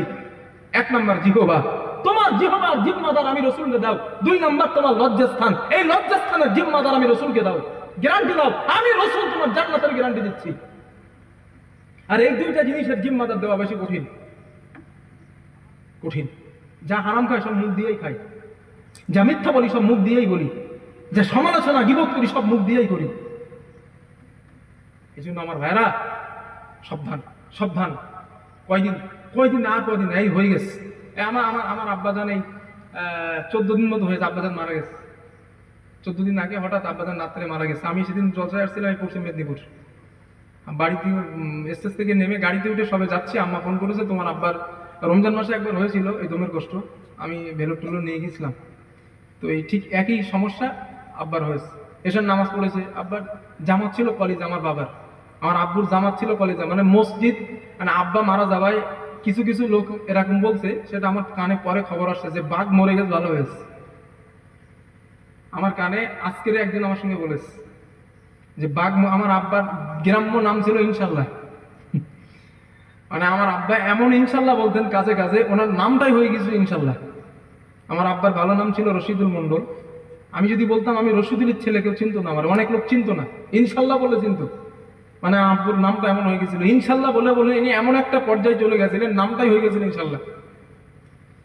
এসব নামাজ পড়েছে মসজিদে, বাড়ি এসছে, খানা খেয়েছে, শুয়েছে, তাহাজ্জুদের নামাজ পড়বে, উঠবে, এমন তো অবস্থায় পেটের যন্ত্রণা। আম্মা ফোন করলো, তোমার আব্বুর অসুবিধা, আমার ছোট একটা ভাই আছে, তারে বললাম কোন রকম হসপিটালে নিয়ে যায়। যেতে যেতেই আব্বা মারা গেছে। মানে তাহাজ্জুদের নামাজ পড়তে উঠছিল, উঠে উজু টুজু করেছে, বাথরুম সেরে উজু করেছে, করার পরে এই পেটের যন্ত্রণা, পেটের যন্ত্রণা অবস্থায় নামাজটা আল্লাহ দুনিয়ায় পড়াননি, রাত্রেই নিয়ে নিয়েছেন। কদিন, এই 62-63 বছর বয়স আব্বার, কোন গ্যারান্টি আছে বাঁচবো কতদিন? আরে প্রিয় ভাইরা, এই জন্য হালাল খান, হালাল খান, হালাল খান, কষ্ট হোক হালাল খান। আল্লাহ তৌফিক দেন, বলেন আমিন। যারা হালাল খায় তারা ইমানদার, যারা হারাম খায় ওরা ইমানদার না, না ওরা ইমানদার না। যারা হারাম খায় ওরা ইমানদার না, ভাই বিশ্বাস করুন, ওরা ইমানদার না। আমার বন্ধুগণ, এই জন্য আল্লাহ তাআলা বলেন, ইমানদার তোমরা দাবি করো না, না সুদ ভক্ষণ করবা না, হারাম বস্তু তোমরা ভক্ষণ করবা না, কারণ যারা হারাম বস্তু ভক্ষণ করে আমি আল্লাহর কাছে তারা ইমানদার না। মুমিনের বৈশিষ্ট্য আর একটা মারাত্মক। আল্লাহ তাআলা বলেন, তা'মুরুনা বিল মা'রুফি ওয়া তানহাউনা আনিল মুনকার ওয়া তু'মিনুনা বিল্লাহ। আল্লাহ পাক বলেন, ইমানদার তো তারাই যারা ভালো কাজের আদেশ দেয়, অন্যায় কাজ মানুষকে করা দেখলে অন্যায় কাজ থেকে মানুষকে ফেরায়, তারাই তো আমি আল্লাহর কাছে পূর্ণাঙ্গ ইমানদার। 1 নাম্বার, আপনি নামাজে যাচ্ছেন, মসজিদে নামাজে যাওয়ার সময় কিছু মানুষকে রাস্তার মাঝায় পেলেন, আপনি বলবেন ভাই চলো না মসজিদে নামাজের জন্য যাই, একটু নামাজটা আদায় করে আসি, এটা ভালো কাজের আদেশ আপনি করলেন ইমানদার হিসাবে। মসজিদ থেকে বার হলেন, আপনি আবার দেখলেন রাস্তার মাঝখানে দুইটা সন্তান রাস্তার মাঝখানে ফোনে গান শোনে। আপনার ইমানদার হিসাবে কর্তব্য, আল্লাহর নবী বলেন, আল্লাহ পাক বলেন, ওই খারাপ ব্যক্তিটাকে তুমি নিষেধ করো না, না তুমি মুসলমানের সন্তান গান শোনা তোমার জন্য শোভনীয় নয়। এই মুনকারের ব্যাখ্যা রাসূলুল্লাহ সাল্লাল্লাহু আলাইহি ওয়াসাল্লাম তিনটা করেছেন। আল্লাহর নবী বলেন তোমার সামনে খারাপ কাজ হচ্ছে, সম্ভব যদি হয় হাত দিয়ে ওটাকে প্রতিরোধ করবা, হাত দিয়ে প্রতিরোধ করার যদি ক্ষমতা তোমার মধ্যে না হয়, আল্লাহর নবী বলেন মুখ দিয়ে নিষেধ করবা, মুখ দিয়ে তোমার করার অবস্থা হলো না, বান্দা আমার উম্মাত তুমি তখন নিজের অন্তর দিয়ে ঘৃণা করবা। এই তিনটা অপশন আল্লাহর নবী দিয়েছেন। এখন আপনার সন্তান নামাজ কাজা করে, আপনার সন্তান মদ খায়, আপনি যদি অন্তর দিয়ে ঘৃণা করেন এটা কিন্তু কবুল হবে না, কারণ ওইখানে হাত লাগানোর পাওয়ার আপনার আছে। আপনি হাত না লাগায় ছেলে রাগ করবে ওই চিন্তা করে আপনি অন্তর দিয়ে ছেলে আমার ভালো না, নামাজ পড়ে না, এইখানে কিন্তু কবুল হবে না। কথা বুঝে আসছে আমার? তবে সব থেকে উত্তম হলো রবের জন্য হাত দিয়ে প্রতিহত করা খারাপ কাজ। এটা ব্যাখ্যায় মুহাদ্দিসরা লিখছেন উত্তম, হ্যাঁ অপশন দিয়েছেন রাসূল, অন্তর দিয়ে ঘৃণা করো, মুখ দিয়ে নিষেধ করো, অপশন দিয়েছেন। তবে অপশনের মধ্যে উত্তম হলো অন্যায় কাজ সমাজ থেকে হাত দিয়ে প্রতিরোধ করে ওই অন্যায়টাকে নির্মূল করে দেওয়া, এটা সব থেকে উত্তম। এটা এক নম্বর ফার্স্ট ক্লাস। এখন থার্ড ক্লাসে তো আমরা কেউ যেতে চাই না, যেতে চাই ফার্স্ট ক্লাস। তো ফার্স্ট ক্লাস যেতে হইলে আগে অন্যায়ের বিরোধিতা করতে হবে। যান, চলে যান, আপনি মুমিন, আপনার গ্রামে বিরাট ফুটবল খেলা হচ্ছে, মুসলমানদের কথা বলছি, বিরাট ফুটবল খেলা হচ্ছে, মুসলমানরা দিচ্ছে, ওই ফুটবল খেলায় নায়িকা গায়িকা নিয়ে আসছে, এসে বিরাট নাচ গান করতেছে। আপনার মুসলমান হিসেবে উচিত ওই নাচ গানের বিরোধিতা করা, ইমানদার হিসেবে উচিত। যেহেতু রব বলছেন তা'মুরুনা বিল মা'রুফ ওয়া তানহাউনা আনিল মুনকার, খারাপ ভালো কাজের আদেশ দাও, অন্যায় কাজের নিষেধ করো। তবে এইটা করতে গেলে কিন্তু একটু মার খাওয়ারও ব্যাপার আছে। খারাপ কাজের মানা করতে গেলে একটু পিটুনি খাবারও ব্যাপার আছে। ভালো কাজের আদেশ দেন, মানুষ কিছু বলবে না, ভাই চলেন নামাজ পড়তে যায়, ভাই যাবে সে, না হলে না যাবে, তবে আপনাকে গালি দিবে না। কিন্তু ওই জায়গাটায় আপনি পিকনিক করতেছে, ছেলেরা বক্স বাজাচ্ছে, ঘুমের অসুবিধা হচ্ছে, মসজিদে নামাজের প্রবলেম হচ্ছে, আরে মিয়া এখানে গান বাজাও, আমার নামাজ পড়তে বোঝো না? ওরা সামনে গালি না দিলেও পিছনে আপনাদের গালি দিবে। ঠিক বলছি তো ভাইজান?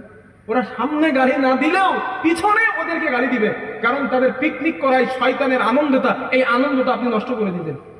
এই জন্য অন্যায় কাজের নিষেধ করলে গালি আপনার শুনতে হবে, মার আপনার খেতে হতে পারে, জেলে যেতে হতে পারে, জরিমানা আপনার হতে পারে, এটা হওয়া স্বাভাবিক। কারণ রাসূল সাল্লাল্লাহু আলাইহি ওয়াসাল্লাম এই অন্যায় কাজের নিষেধ করতে গিয়েই মার খেয়েছেন। আল্লাহ বলছিল না, বাল্লিগ মা উনজিলা ইলাইকা মির রাব্বিক, রাসূল আপনার রব আপনার কাছে যেটা দিয়েছেন পৌঁছে দেন। কি দিয়েছিলেন রাসূলের কাছে? কোরআন দিয়েছিলেন না? পৌঁছে দেন। কোরআনে কি আছে?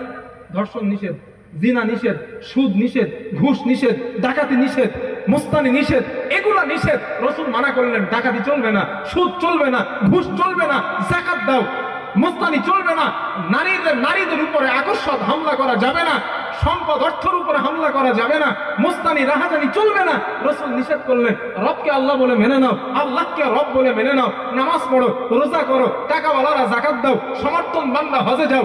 এই ভালো কাজের আদেশ আর অন্যায় কাজের নিষেধ করার কারণেই নবীকে মার খাইতে হয়েছে। ঠিক বলছি তো ভাইজান? এই কারণেই তো এই রাসূল এই দুটো আমল করছিলেন, ভালো কাজের আদেশ আর অন্যায় কাজের নিষেধ।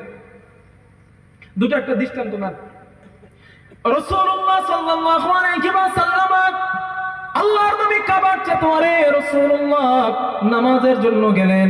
আল্লাহর নবী যাবার পর আবু জেহেল নবীজি সাল্লাল্লাহু আলাইহি ওয়াসাল্লামের কাছে আসছে। শুধু আবু জেহেল আসে নাই, ওয়া আসহাবুল লাহু জুলুস, আবু জেহেলের বন্ধুরাও আবু জেহেলের কাছে আসছে। আসার পর আবু জেহেল বলল, আইয়ুকুম উজিউ, তোমাদেরকে আমি যদি একটা কাজ দিই, ওই কাজটা তোমরা কে করতে পারবা আমাকে একটু বলো। জনগণ বলল, কি কাজ? আপনি আমাদেরকে বলুন, আপনার দেওয়া দায়িত্ব আমরা পালন করব। আবু জেহেল বলল, শোনো, ফায়াদউহু আলা যহরি মুহাম্মদ ইযা সিজদা, মুহাম্মদ যখন সিজদায় চলে যাবে উটের নাড়ি ভুড়ি গুলা নিয়া মুহাম্মাদের পিঠের উপরে চাপিয়ে দিবা। এই কাজটা তোমাদের মধ্যে কে করতে পারবে আমাকে একটু বলো। একজন পাপিষ্ঠ কাফির দাঁড়িয়ে যায়, ওর নাম হাদিসে আসছে উকবা ইবনে আবি মুআইদ। ওই কাফিরটা দাঁড়িয়ে যায়, দাঁড়িয়ে বলেন, সরদার আপনি দায়িত্বটা আমারে দেন, আমি আপনার দেওয়া দায়িত্ব পালন করতে পারবো। আবু জেহেল বলে, যাও, যেখানে উটের নাড়ি ভুঁড়ি পচা রক্ত গোবর গুলো পাওয়া যায় ওইগুলা আমার কাছে নিয়ে আসবা। ওইগুলা নিয়ে হাদিসের মধ্যে রাউফিন শব্দটা পাওয়া যায়, রক্ত গোবরটাও সঙ্গে আনবা, রক্ত গোবর নাড়ি আর ভুঁড়ি গুলো আনবা। মুহাম্মদ যখন সিজদায় যাবে উটের নাড়ি বুড়ি রক্ত গোবর গুলা নিয়ে মুহাম্মাদের পিঠের উপরে চাপায়া দিবা। আল্লাহর নবী যখন ইজা সিজদা সিজদায় গেলেন, উকবা ইবনে আবি মুআইদ উটের নাড়ি বুড়ি গুলা নিয়ে রাহমাতুল লিল আলামিন আল্লাহর রাসূলের পিঠ মোবারকের উপরে চাপায়া দেয়। আল্লাহর নবীর শরীরটা রক্তে পচা রক্তে রঞ্জিত হয়ে যায়। আল্লাহর নবীর গায়ের উপরে গোবর পচা নাড়ি ভুড়ি। আল্লাহর নবী সিজদা থেকে মাথাটা ওঠাতে পারেন না। রাসূলের এই দৃশ্য দেখার পর ওই কাফেরগুলা ফায়াদহাকু বা'দুহুম লিবা'দিন, একজন আরেকজন কাঁধের উপরে হাসতে হাসতে পড়ে যায়। একজন হাসে আরেকজন হাসতে থাকে, হাসতে হাসতে কাঁধের উপরে পড়ে যায়। রাহমাতুল লিল আলামিন আল্লাহর নবী এখনো সিজদায়। দূর থেকে নবীজির সাহাবা হযরত আব্দুল্লাহ ইবনে মাসউদ রাদিয়াল্লাহু তাআলা আন দূর থেকে দেখতে পেলেন রাসূলুল্লাহ সাল্লাল্লাহু আলাইহি ওয়াসাল্লাম আমার নবীকে তারা কষ্ট দেয়। এই দৃশ্যটা দেখার পর হযরত মাসউদ দৌড়ে হযরত ফাতিমার বাড়িতে চলে যান। ডাক দিলেন, ইয়া ফাতিমা তাআল ইনা, হে ফাতিমা এদিকে শোনো, মক্কার কাফেরেরা তোমার বাবাকে কাবার চাতওয়ারে কষ্ট দেয়। হযরত ফাতিমা রাদিয়াল্লাহু আনহা দৌড়ে কাবার চাতওয়ারে আসলেন। আসার পর আল্লাহর নবী তখনও সিজদারত অবস্থায় আছেন।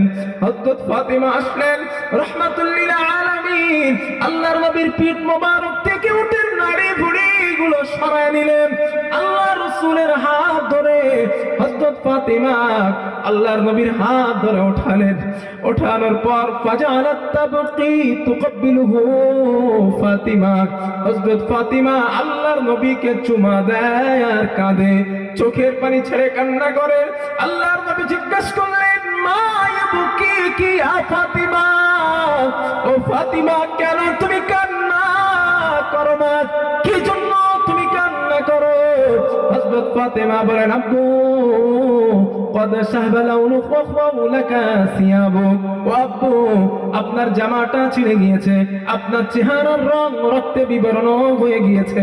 আল্লাহর নবী ফাতেমার মাথায় হাত দিলেন, সান্ত্বনা দিলেন আর বললেন, লা তাবকি ইয়া ফাতিমা, ও ফাতিমা তুমি কান্না করো না মা, ইন্নাল্লাহা ক্বাদ বা'সা আবাকি আমরিন, তোমার আব্বুকে আমার আল্লাহ এমন একটা ধর্ম দিয়ে দুনিয়াতে প্রেরণ করেছেন, এই পৃথিবীর বুকে এমন কোন ত্রিলতার বাড়ি থাকবে না, পাকা ইটের বাড়ি থাকবে না, কাঁচা ইটের বাড়ি থাকবে না, যেখানে আল্লাহর দেওয়া ইসলাম নামীয় ধর্মটা আল্লাহ মানুষের বাড়িতে বাড়িতে পৌঁছে দিবে না।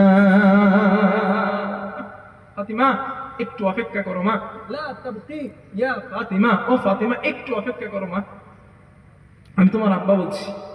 গোটা পৃথিবীতে ত্রিলতার বাড়ি, পাকা ইটের বাড়ি, কাঁচা ইটের বাড়ি থাকবে না, ইসলাম নামীয় ধর্মটা আল্লাহ মানুষের বাড়িতে বাড়িতে পৌঁছে দিবে না, একটু অপেক্ষা করো।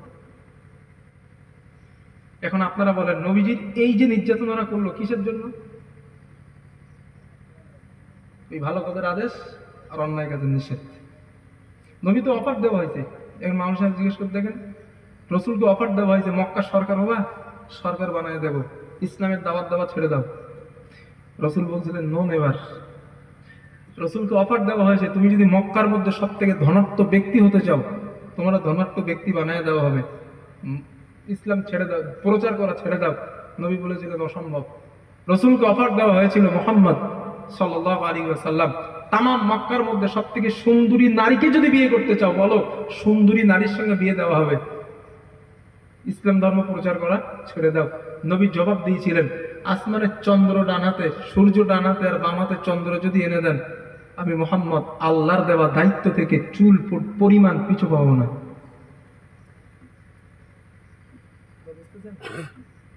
যারা ইমানদার সত্যের উপর থেকে বাধা বিপত্তি আসলেও পিছু পা হবে না। যারা খাঁটি ইমানদার, কখনো হতেই পারে না। টাকার লোভ সামনে আসবে, ক্ষমতার লোভ সামনে আসবে। ইমানদার যারা, ইমান হারানোর ভয়ে সেই দিকে হারগিজ যেতে পারে না। যাদের মধ্যে নেফাকি আছে, মুনাফিকি আছে, ওরা যাবে একদম। ক্ষমতার লোভে একবার ওখানে গিয়ে সেজদা মারে, একবার ওইখানে গিয়ে সেজদা মারে, একবার এখানে গিয়ে স্লোগান দেয়, আবার ওইখানে গিয়ে স্লোগান দেয়। বুঝে নিয়ে নাক্কেল মান কিসের কাপি, সব ব্যাখ্যা দিতে পারছি না, বুঝে নিয়ে এই ইমান বিক্রি হয়ে গেছে টাকার কারণে, ক্ষমতার কারণে। কিন্তু রব বলছেন না না না না, ইমানদার যারা তারা অবিচল থাকবে, অটল থাকবে। রসুল বলছেন যদি তোমার আগুনে পুড়িয়ে হত্যা করা হয় তাও তুমি আল্লাহর সাথে শিরিক করবে না।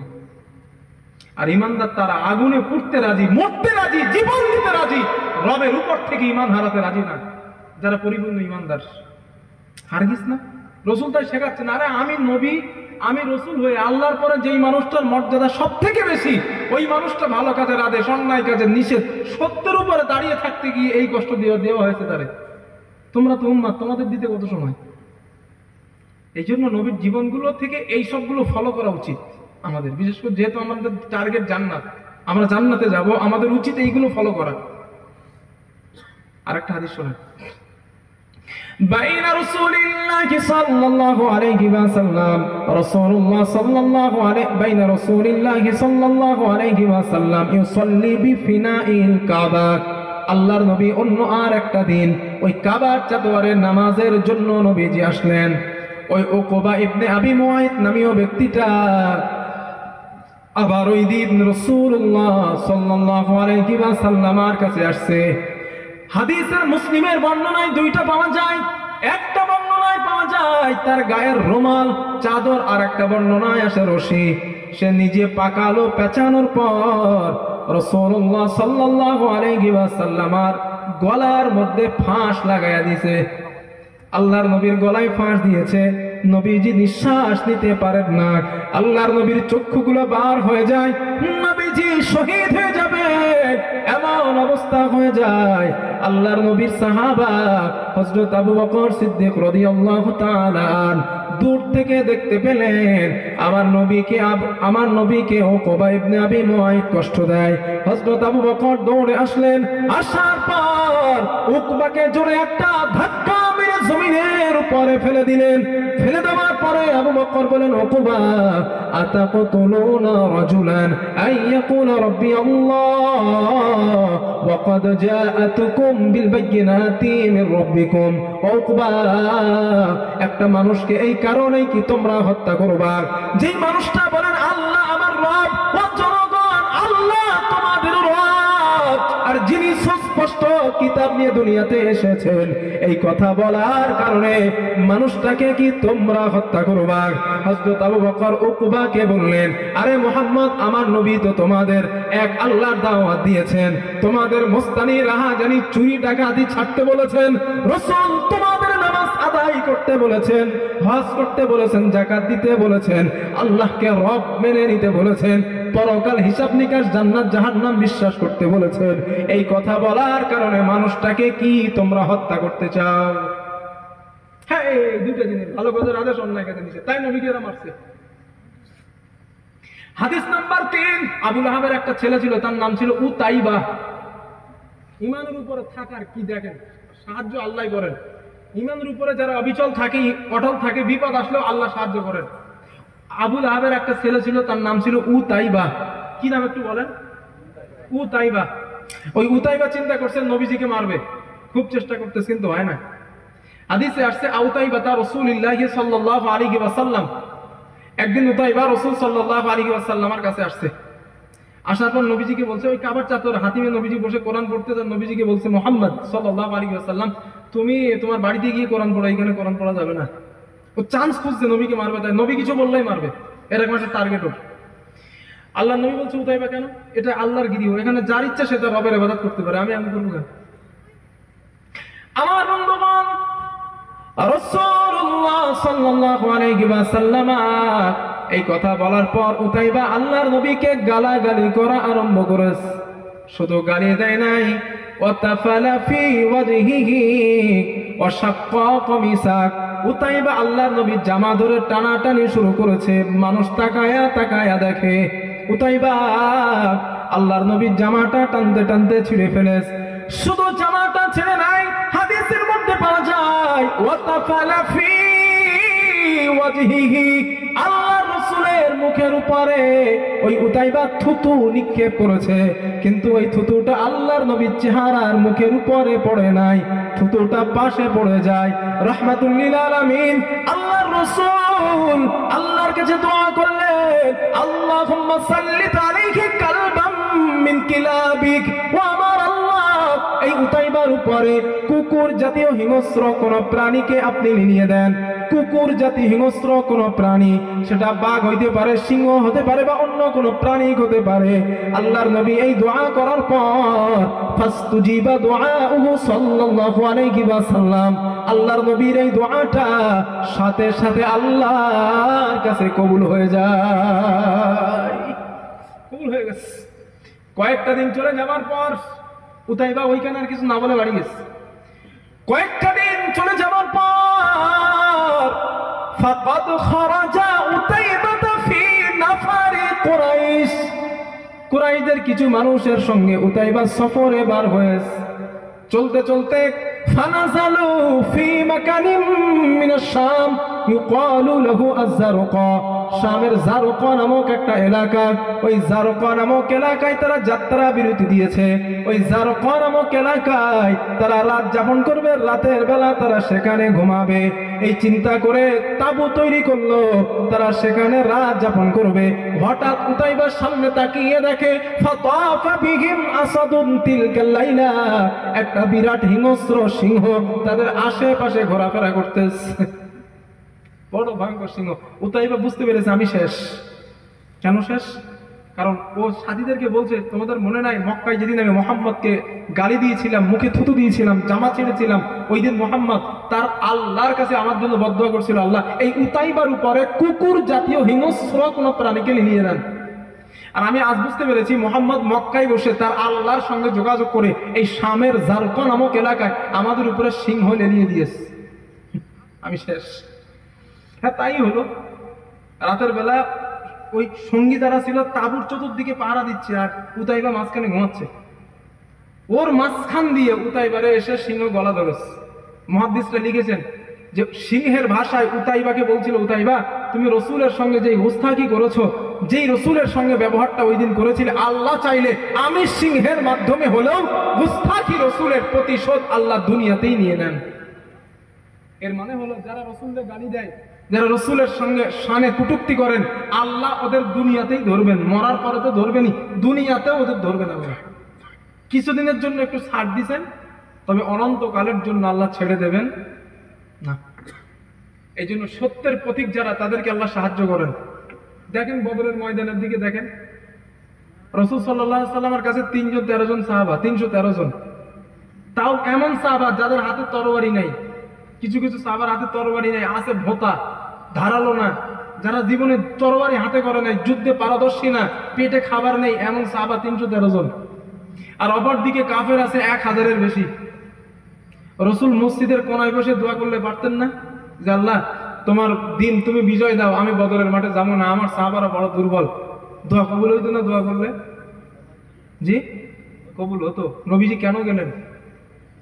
কেন গেলেন রাসূল? কারণ জানেন নবী আমরা আল্লাহর খলিফা, আমাদের ময়দানে যেতে হবে, মাঠে যেতে হবে, এর কাছে আল্লাহর, এরপরে আল্লাহর কাছে চান, আল্লাহ সাহায্য করবেন। রাসূল গেলেন। হ্যাঁ, এটা বুখারীর বর্ণনায় আসছে, রাসূল সাল্লাল্লাহু আলাইহি ওয়াসাল্লাম বদরের মাঠে যাওয়ার পর নবীজি আল্লাহর কাছে হাত তুলে কাঁদতেছে। বদরের মাঠে যাওয়ার পর কানতে কানতে আবু বকর বলেন, আমি দেখলাম আমার রসুলের কাঁধ থেকে চাদরটা মাটিতে জমিনে পড়ে গেছে। আমি চাদরটা রসুলের কাঁধের উপরে তুলে দিলাম আর বললাম, ইয়া রাসূলুল্লাহ, হুজুর আপনি আর কান্না করেন না, আমার বিশ্বাস আমার আল্লাহ আপনার দোয়া কবুল করেছেন। রসুল হাত নামালেন, সাহাবাদের দিকে ফিরে মুচকি হাসি দিলেন। আর সাহাবারা প্রশ্ন করলেন, হুজুর হাসলেন কেন? নবীজি বলেন, জিবরাইল এসে সংবাদ দিয়েছেন, আল্লাহ আমাদের সঙ্গে 1000 ফেরেশতা নিয়োজিত করেছেন। এই প্রাথমিক অবস্থায় প্রথম এক রাউন্ডে 1000 ফেরেশতা। এখন আপনারা বলেন, এই দোয়া তো নবী মসজিদে বসে করতে পারতেন, পারতেন না ভাইজান? পারতেন। কিন্তু নবী মাঠে কেন গেলেন? কারণ নবী জানেন আমরা খলিফা, আমার মাঠে যাওয়া লাগবে, মাঠে গিয়ে আল্লাহর কাছে সাহায্য চাবো, এরপরে আল্লাহ সাহায্য করবেন। তো ঠিক ইমানদারের কাজ হলো ওইটা। মসজিদে বসে দোয়া করেন, হ্যাঁ সব ঠিক আছে, নামাজে পড়ে দোয়া করেন, ঠিক আছে, তবে ময়দানে যাওয়া অভ্যাস করেন। ময়দানে যাই না বলে যেদিন থেকে ময়দান ছেড়েছি, তসবিহ দানার মধ্যে আল্লাহর জান্নাত খুঁজতে চেয়েছি, মসজিদের কোনায় বসে আল্লাহর জান্নাত খুঁজতে চেয়েছি, সেই দিন থেকে আল্লাহর সাহায্য এই ইমানদারের উপরে আসা বন্ধ হয়ে গেছে। সেই দিন থেকে বন্ধ হয়েছে। রব বলে দিয়েছেন, আলা ইন্না নাসরাল্লাহি কারীব। আরে ইমানদার, তোদের কাছে আমার সাহায্য খুব নিকটে, খুব নিকটে আমার সাহায্য। এরপরেও এত মার খাই, সাহায্য আসে না কেন? কেন আসে না? কারণ ময়দান ভুলে গেছি, জান্নাত খুঁজতেছি তসবিহ দানার মধ্যে। ময়দান ভুলে গিয়েছি, মাঠ ভুলে গিয়েছি, জান্নাত খুঁজতেছি নামাজের মধ্যে, জান্নাত খুঁজতেছি মসজিদের কোনায় বসে। এই জন্য রব তার সাহায্য করা বন্ধ করে দিয়েছে। রাসূল কি কম বুঝতেন? যে মানুষটা হাত তুললেই দোয়া কবুল হতো, সেই মানুষটা বিপদ সম্মুখীন হওয়ার পরেও জিহাদের মাঠে গিয়েছেন, ময়দানে গিয়েছেন, সত্যের পক্ষে লড়াই করেছেন। আজ ওয়াকফ বিলের বিরুদ্ধে কলকাতায় সমাবেশ করা হলো, ডাকা হলো, ঠিক আমাদের মধ্যে কিছু নামধারী মুসলমান বিরোধিতা করলো, না এটা করা যাবে না, এটা যাওয়া যাবে না, এই বিশৃঙ্খলা হবে, এই সমস্যা হবে, সেই সমস্যা হবে, নানান অজুহাত পেশ করা হলো। রাসূল সাহাবাদেরকে একদিন জিজ্ঞেস করছিলেন, আচ্ছা তোমরা শহীদ বলতে কারে বোঝো? কথাটা ভালো করে শোনেন। নবীজি জিজ্ঞাসা করেছে সাহাবাদের, শহীদ বলতে কারে বোঝো? সাহাবারা বললেন, হুজুর যারা আল্লাহর রাস্তায় লড়াই করতে করতে শহীদ হয় তাদেরকে আমরা শহীদ বুঝি। নবী বলেন, মিয়া শহীদ যদি লড়াই করতে করতে যারা মরে তারাই যদি শহীদ হয়, আমার উম্মতের সংখ্যা, শহীদের সংখ্যা তো অনেক কম হবে। রাসূল বললেন, সাহাবারা বললেন, তাহলে কারা শহীদ? নবীজি বললেন, যারা শহীদের জিহাদের রাস্তায় বার হয়, আল্লাহর রাস্তায় বার হয়েছে, এমনি মারা গেছে, আল্লাহ তাকেও শাহাদাতের মর্যাদা দেবেন। এবার আপনারা ফতোয়া দেন, মসজিদটা কার? জোরে বলেন। মাদ্রাসা কার? নবীর। মাদ্রাসা বাঁচা মানে দিন বাঁচবে, ইসলাম বাঁচবে। মসজিদ বাঁচবে মানে ইমান বাঁচবে। মাদ্রাসা বাঁচবে মানে ইসলাম বাঁচবে, দিন বাঁচবে। মসজিদ বাঁচবে মানে মুসল্লি, ইমানদার, মুত্তাকি বেঁচে যাবে। মসজিদ নাই, মাদ্রাসা নাই, ইসলাম নাই, দিন নাই, মানে মসজিদ রক্ষা করা, মাদ্রাসা রক্ষা করা মানে ইসলাম রক্ষা করা। আর ইসলাম রক্ষা করার ক্ষেত্রে, রক্ষা করার জন্য সমাবেশে বা প্রচারে বা প্রতিবাদে যদি রাস্তায় বার হন, ওটাও আল্লাহর পক্ষ থেকে এক প্রকার জিহাদের সমতুল্য। এই জিহাদ থেকে রাসূলের জামানায় সাহাবাদেরকে কিছু কিছু মানুষকে পিছিয়ে রাখতে এক প্রকার মুনাফিক। ঠিক অপরদিকে আমাদের সমাজে নামদারি কিছু আলিম, তারাও এই সমাজের সাধারণ মানুষকে হাবিজাবি কথা বলে এই জিহাদের রাস্তা থেকে তারা সরায় আনতে চায়। স্পষ্ট, এটা একদম স্পষ্ট। অন্যায়ের প্রতিবাদের জন্য রাস্তায় বার হবা, আরে তরবারি নেওয়ার নাম কি জিহাদ? ওদের হাতে ছিল মিডিয়া, ওদের হাতে আছে কলম, ওদের মুখের সামনে আছে মাইক। জিহাদের ব্যাখ্যা দিচ্ছে যারা লড়াই করে তারা জিহাদি। পাগল, লেখাপড়া তো করে নাই। ডিকশনারি খোলেন, হাজার ইতিহাস খোলেন, জিহাদের ব্যাখ্যা এটা নয়। জিহাদের আবিধানিক পারিভাষিক অর্থ হলো এটাই, কোন সত্য জিনিসকে প্রচেষ্টার মাধ্যমে ডেভেলপ করার নাম হলো জিহাদ। আবার বলছি, কোন সত্য জিনিসকে প্রাণান্তকার প্রচেষ্টার মধ্য দিয়ে বিজয় লাভ করা বা প্রতিষ্ঠিত করার নাম হলো জিহাদ। আর এরা নাম দিছে কি? যারা মুসলমান তারা সব জিহাদি। মানে মুখে কলম আছে, হাতে কলম আছে, মুখে মাইক আছে, যারা পাই জিহাদি বানায় যায়। একদিন কলকাতার হাইকোর্টের একজন উকিল, আমি খুব ভালো লাগছিল আমার, উনি বক্তব্য দিতে দিতে বলছেন আমি জিহাদি। কারণ উনি জিহাদের ব্যাখ্যা এইভাবে দিচ্ছেন, বলছে জিহাদ মানে হলো অন্যায়কে নির্মূল করা, জিহাদ মানে হলো সন্ত্রাসকে নির্মূল করা, জিহাদ মানে হলো শান্তি প্রতিষ্ঠা করা। এইভাবে ব্যাখ্যা দিয়ে দিয়ে বলছেন আমি একজন জিহাদি। হ্যাঁ, খুব ভালো লাগছে তার কথাটা আমার। এটাই তো জিহাদের ব্যাখ্যা। জিহাদ যেখানে অন্যায় মাথাচাড়া দিয়েছে, অন্যায় যেখানে প্রতিষ্ঠিত হয়েছে, সেই অন্যায়কে মাটির সঙ্গে ধূলিসাৎ যেটা করেছে তার নাম হলো জিহাদ। কথা বুঝে আসছে মানে ইনশাল্লাহ? তো এই রাস্তায় বার হয়ে প্রতিবাদ হতে পারে, বা তার বিরুদ্ধে বক্তব্য হতে পারে, বা তার বিরুদ্ধে মিছিল হতে পারে, মিটিং হতে পারে, অন্যায়ের বিরুদ্ধে মাদ্রাসা বাঁচানোর পক্ষে লড়াই হতে পারে, প্রতিবাদ হতে পারে, মিটিং হতে পারে। এটাও জিহাদের সমতুল্য। কারণ মসজিদ বাঁচানো মানে ইসলাম বাঁচানো, মাদ্রাসা বাঁচানো মানে ইসলাম বাঁচানো। এই রুমালটা আমার, এই রুমালের উপরে মোবাইল, এই মোবাইলটা মসজিদ, মোবাইলটা মাদ্রাসা, মোবাইলটা কবরস্থান, মোবাইলটা খানকা, আর এই রুমালটা জমি। এই ওয়াকফের উপরে আমার মোবাইল, আমি রুমালটা টেনে নেব, মোবাইল কি হবে? মোবাইল পড়ে যাবে। এখন আমি আমার জমি বলবো, জমিটা আমার, জমিতে কেন্দ্র পাশ করছে মানে কেন্দ্রে, এই জমিটা আমার, আমি মসজিদ ভাঙবো না। আমার জমির উপরে আপনি মসজিদ বানাইছেন কেন? কোন মানুষ বলবে না যে অমুক ব্যক্তির মসজিদ ভেঙে দিস। জমি আমার, আমার জমিটা দিয়ে দেন ভাই, আপনার মসজিদ কোথায় নিয়ে যাবেন আপনি দেখেন, আমি আপনার মসজিদের গায়ে হাত দেবো না। পলিটিক্স কারে বলে দেখছেন? আমি আপনার মসজিদের গায়ে স্পর্শ করবো না, আমার জমিটা আপনি ছেড়ে দেন। মসজিদ আপনি কি করবেন? হাত দিয়ে উঠে নিয়ে আপনারা মুসল্লিরা ওই জায়গায় আপনার বাড়িতে নিয়ে যাবেন নাকি? এর মানে হলো মসজিদ আপনি ভাঙতে বাধ্য, মাদ্রাসা আপনি ভাঙতে বাধ্য, কবরস্থান বুঝিয়ে দিতে বাধ্য, খানকা ভেঙে দিতে বাধ্য। কারণ এই রুমালটা আমার, ওয়াকফটা আমার। এর বিরুদ্ধে প্রতিবাদ করায় যেই সব পীর সাহেব হুজুররা, যেই সব নামদারিয়া মুনাফিক মার্কা আলেমগুলা এর বিরোধিতা করে, আমি চিন্তা করি শয়তান কি দিয়ে পেশাব করছে ওদের মাথায়। সমাজ দূষিত হবে। হাইকোর্ট রায় দেয় নাই সেটা আপন জিনিস, তবে আমার গবেষণা কিছু কিছু মানুষের মদত আছে এই রায় না দেওয়ার পিছনে। আমি গোপন সূত্রে যা কম বেশি খবর পেয়েছি, কিছু কিছু মানুষের মদত আছে। কারণ আরএসএস যখন মিটিং করছিল পশ্চিমবাংলায় ব্রিগেডের মাঠে, সেই আরএসএস এর মিটিং করাই, সমাবেশ করাই হাইকোর্ট রায় দিয়েছিল। আর আমার মুসলমানের সম্পত্তি রক্ষার্থে আমরা মিটিং করব, হাইকোর্ট রায় দিল না। ডাল মে কুছ কালা হে। রেকর্ড আছে তো আমাদের কাছে, রেকর্ড আছে, অস্বীকার করার কোনো জায়গা নেই। আরএসএস কে অর্ডার দিয়েছিল এই ব্রিগেডের মাঠে সমাবেশ করার জন্য ওই হাইকোর্ট, আর আজকের আমাদের দিল না কেন? এখানে মুখ্যমন্ত্রীর কিছু করার নাই, কারণ এটা আর্মিদের মাঠ, বিএসএফ এর মাঠ। এখানে মুখ্যমন্ত্রী কিছু করতে গেলে মুখ্যমন্ত্রীর নিতে হবে, মুখ্যমন্ত্রীরও রায় নিতে হবে হাইকোর্ট থেকে। এখানে মুখ্যমন্ত্রীর কিছু করার নাই। এখানে আমরা মুখ্যমন্ত্রীকে দোষারোপ করতে পারি না, কারণ এই মাঠটা মুখ্যমন্ত্রীর না। আল্লাহ তাআলা আমাদের কথাগুলো বোঝার তৌফিক দেন, বলেন আমিন। এই জন্য ভাইরা, ইমানের উপরে দাঁড়ায় থাকা অনেক কঠিন, বিশ্বাস করেন, অনেক কঠিন। ইমানের রাস্তা, জান্নাতের রাস্তা ফুল বিছানো রাস্তা না। জান্নাতের রাস্তা কার্পেট, লাল কার্পেট বিছানো রাস্তা না। এই রাস্তায় আছে মুসিবত, এই রাস্তায় আছে অত্যাচার, এই রাস্তায় আছে জুলুম, এই রাস্তায় আছে কষ্ট, এই রাস্তায় আছে জেল, এই রাস্তায় আছে জরিমানা, কাঁটা যুক্ত বিপদ আপদ ওয়ালা জান্নাতের রাস্তা। এর উপর দিয়ে হাঁটতে হাঁটতে আপনাকে জান্নাত যেতে হবে, এটা শিওর।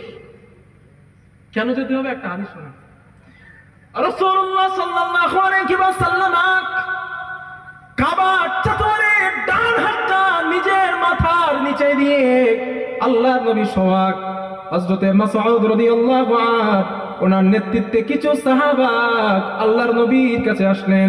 শাকাউনা ইলা রাসূলিল্লাহি সাল্লাল্লাহু আলাইহি ওয়াসাল্লাম আলা তাদউ লানা আলা তাস্তানসিরু লানা ইয়া রাসূলুল্লাহ।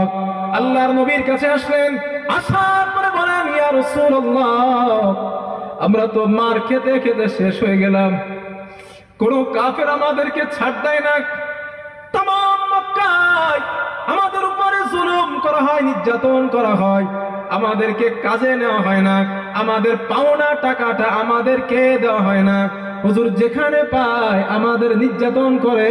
ও আল্লাহর নবী, আপনি আমাদের জন্য আল্লাহর কাছে কি একটু সাহায্য চাইবেন না? আমরা তো মার খেতে খেতে শেষ হয়ে গেলাম। রাহমাতুল লিল আলামিন ডান হাতটা মাথার নিচে দিয়ে শোয়া ছিলেন। নবীজির মনটা খারাপ, ওই খারাপ মন নিয়ে আল্লাহর নবী উঠে বসলেন। উঠে বসার পরে বলেন, সাহাবাদের দল, তোমরা কি জানো তোমাদের আগে ঈমান যারা এনেছিল, ওই ঈমানের উপরে দাঁড়িয়ে থাকার কারণে, ঈমানের উপরে ইস্তেকামাত থাকার কারণে, ঈমান গ্রহণ করার কারণে তাদের এই ঈমানের দাম কতটা দিতে হয়েছে তোমরা কি জানো? সাহাবারা বলেন, না ইয়া রাসূলুল্লাহ, জানি না। আল্লাহর নবী বলেন, ঈমান আনার কারণে ফায়ুখাদুর রাজুলু, একজনই ওই ঈমানদারকে ধরা হতো, ফায়ুহফারু লাহু ফিল আরদ, জমিনের মধ্যে গর্ত খনন করা হতো, ওই ঈমানদারকে গর্তের মধ্যে কোমর পর্যন্ত দাবিয়ে দেওয়া হতো, পুঁতে ফেলা হতো। এরপরে করাত আনা হতো, করাত সুন্না কিউদা, ওই করাতটা নিয়ে আসার পর ঈমানদারের মাথার উপরে করাতটা রেখে দেওয়া হতো। সুম্মা ইউদা বিল মানশার, ওই করাত দিয়ে কেটে কেটে ওই ঈমানদারকে দু টুকরা করে ফেলা হতো। আল্লাহর নবী বলেন, এতটা জুলুম আর নির্যাতন করার পর মা ইয়াসুদ্দুহু যালিকা আন দীনি, এতটা জুলুম আর অত্যাচার করার পর ওই ঈমানদারদেরকে ঈমান থেকে, ইসলাম থেকে এক চুল পরিমাণ তারা সরাতে পারে নাই। এটার নাম হচ্ছে ঈমান, এটার নাম ঈমান। সাহাবারা, রাসূল সাহাবাদেরকে ওই সময় কথাগুলো বলছেন যখন গোটা মক্কায় মুসলমান দেখলেই মারে, মুসলমান দেখলেই আক্রমণ করে, নির্যাতন চালায়। ওই সময় রাসূল বলছেন, আরে সাহাবারা, এত ভেঙে কেন পড়ছো, এত তাড়াহুড়ো কেন করছো? তোমরা কি জানো তোমাদের আগের যারা ঈমান আনছিল, ঈমান আনার কারণে ধরা হতো, লোহার চিরুনিগুলো এনে গোশত এবং আস্তে আস্তে গোশত থেকে হাড্ডিগুলো তারা আলাদা করে দিত। শুধু আলাদা করতো না, জ্বলন্ত আগুনের উপরে রাখা হতো এবং আগুনের উপরে রাখার পর গায়ের গোশত চর্বিগুলো গলে গলে জ্বলন্ত আগুনগুলো লিভে যেত। এতটা জুলুম আর নির্যাতন করার পরেও মা ইয়াসুদ্দুহু যালিকা আন দীনি, ওই ঈমানদারদেরকে এক চুল পরিমাণ ইসলাম থেকে, ঈমান থেকে, দিন থেকে তারা সরাতে পারে নাই। এইটার নাম ঈমান, এর নাম মুমিন, মুত্তাকি, এর নাম মুত্তাকি। ভাই, টাকার কারণে তো ঈমান বিক্রি করে দেয়, সম্পদের কারণে ঈমান বিক্রি করে দেয়, ক্ষমতার লোভে ঈমান বিক্রি করে দেয়, এর নাম ঈমান। রাসূল বলেন, তাড়াহুড়া করো না, তাড়াহুড়া করো না। আল্লাহি, আমি রাসূল আল্লাহর নামের কসম করে বলছি, আল্লাহর নামের শপথ করছি, এমন একটা দিন আসছে, এমন একটা সময় আসছে, লা ইয়াখাফু ইল্লাল্লাহ, তোমাদের মানুষের অন্তঃকরণে আল্লাহর ভয় ছাড়া আর কারো ভয় পৃথিবীর কোনো মানুষের মধ্যে থাকবে না। ও সাহাবারা, তোমরা ব্যবসা করবা, মানুষ ব্যবসা করবে, সম্পদ লুটে যাবার ভয় থাকবে না, এমন দিন আসছে। নারীরা রাতের বেলা মরুভূমি দিয়ে হাঁটবে, তাদের সতীত্ব হারানোর ভয় নারীদের থাকবে না, এমন একটা সময় আসছে। ও সাহাবারা, সম্পদ বাড়ির বাইরে রেখে ঘুমাবা, ওই সম্পদ চুরি দেওয়ার ভয় থাকবে না, এমন একটা সময় আসছে। আমি রাসূল আল্লাহর নামে শপথ করে বলছি, একটু অপেক্ষা করো, একটু অপেক্ষা করো। তোমরা বড্ড তাড়াহুড়া করছো, তাড়াহুড়া করো না, ওই সময় আসতেছে। আসে নাই ওই সময়? কথা বলেন ভাইজান, আসে নাই ওই সময়? এমন সময় আসছে বাঘ আর হরিণ এক গাড়ে জল খেয়েছে। কারণ নবী তো বিধান চালু করে দিয়েছে, চুরি করবা, পোশাক থেকে কেটে নেব। স্পষ্ট নবীজি বলেছেন, আরে অমুক ভালো বংশের মেয়ে চুরি করছে, তাই কি আমার নিজের মেয়ে ফাতেমা যদি চুরি করতো, আমি নবী নিজে তার হাত কেটে দিতাম। বিধান চালু হয়ে গেছে। জিনা করবা, ধর্ষণ করবা, কোমর পর্যন্ত পুঁতে, মাটিতে পুঁতে পাথর মেরে মেরে ফেলবো, বিধান চালু হয়ে গেছে। মদ খাবা, 80টা বেদের আঘাত করবো, খাও মদ। আজ লক্ষ লক্ষ কোটি কোটি টাকা সন্ত্রাস দমনের ক্ষেত্রে আমার দেশের সরকার ব্যবহার করছে। কিভাবে সরকার দমন করা যায়, সন্ত্রাস দমন করা যায়, ডাকাত দমন করা যায়, চোর দমন করা যায়, ধর্ষণ দমন করা যায়, লক্ষ কোটি কোটি টাকা ব্যয় করতেছে। আমি বাকিবিল্লার কথা শুনে কে, তারপরেও বলবো, একটা টাকা আপনার খরচ করা লাগবে না, গ্যারান্টি দিচ্ছি, একটা টাকা খরচ করা লাগবে না। সমাজ থেকে চুরি উঠে যাবে, ডাকাতি উঠে যাবে, ছিনতাই উঠে যাবে, মস্তানি উঠে যাবে, ধর্ষণ উঠে যাবে, সন্ত্রাস উঠে যাবে। একটা টাকা খরচ করা লাগবে না। শুধু সকালবেলা বলেন, আল্লাহর কোরআনের ওই আইন আমার ভারতবর্ষে কায়েম হয়ে গেছে। ধর্ষণ করলে পাথর মেরে মেরে ফেলবো, ডাকাত চুরি করলে পোশাক থেকে হাত কেটে নেব। এই আইনটা শুধু পার্লামেন্টে চালু করে দেন, আল্লাহর আমি দায়িত্ব নিচ্ছি, একটা ফোর্স একটা টাকাও আপনার খরচ করতে হবে না, শুধু এই বিধানটা পার্লামেন্টে চালু করেন। ধর্ষকরা ধর্ষণ করার আগে চিন্তা করবে 10 মিনিটের শান্তির জন্য নিজের জীবনটা দিমু, পাগল হয়েছে আমি, দরকার নাই স্যার, পড়ে মরগুলো। হ্যাঁ একদম হবে এটা। আর মানে সেই চোরের মার বড় গলা বলি না, আমাদের দিকে যেসব রিমান্ডে যায় যেসব চোরগুলা ওই গরু চুরি করে, বদনা চুরি করে, মুরগি চুরি করে, হাঁস চুরি করে, ওরা যায় রিমান্ডে। আর কোটি কোটি টাকা কলমের খোঁচায় তারা চুরি করে, তারা থাকে এসি ঘরে। এইটা তো আমার দেশের আইন ব্যবস্থা। কানে কানে বললাম আমাদের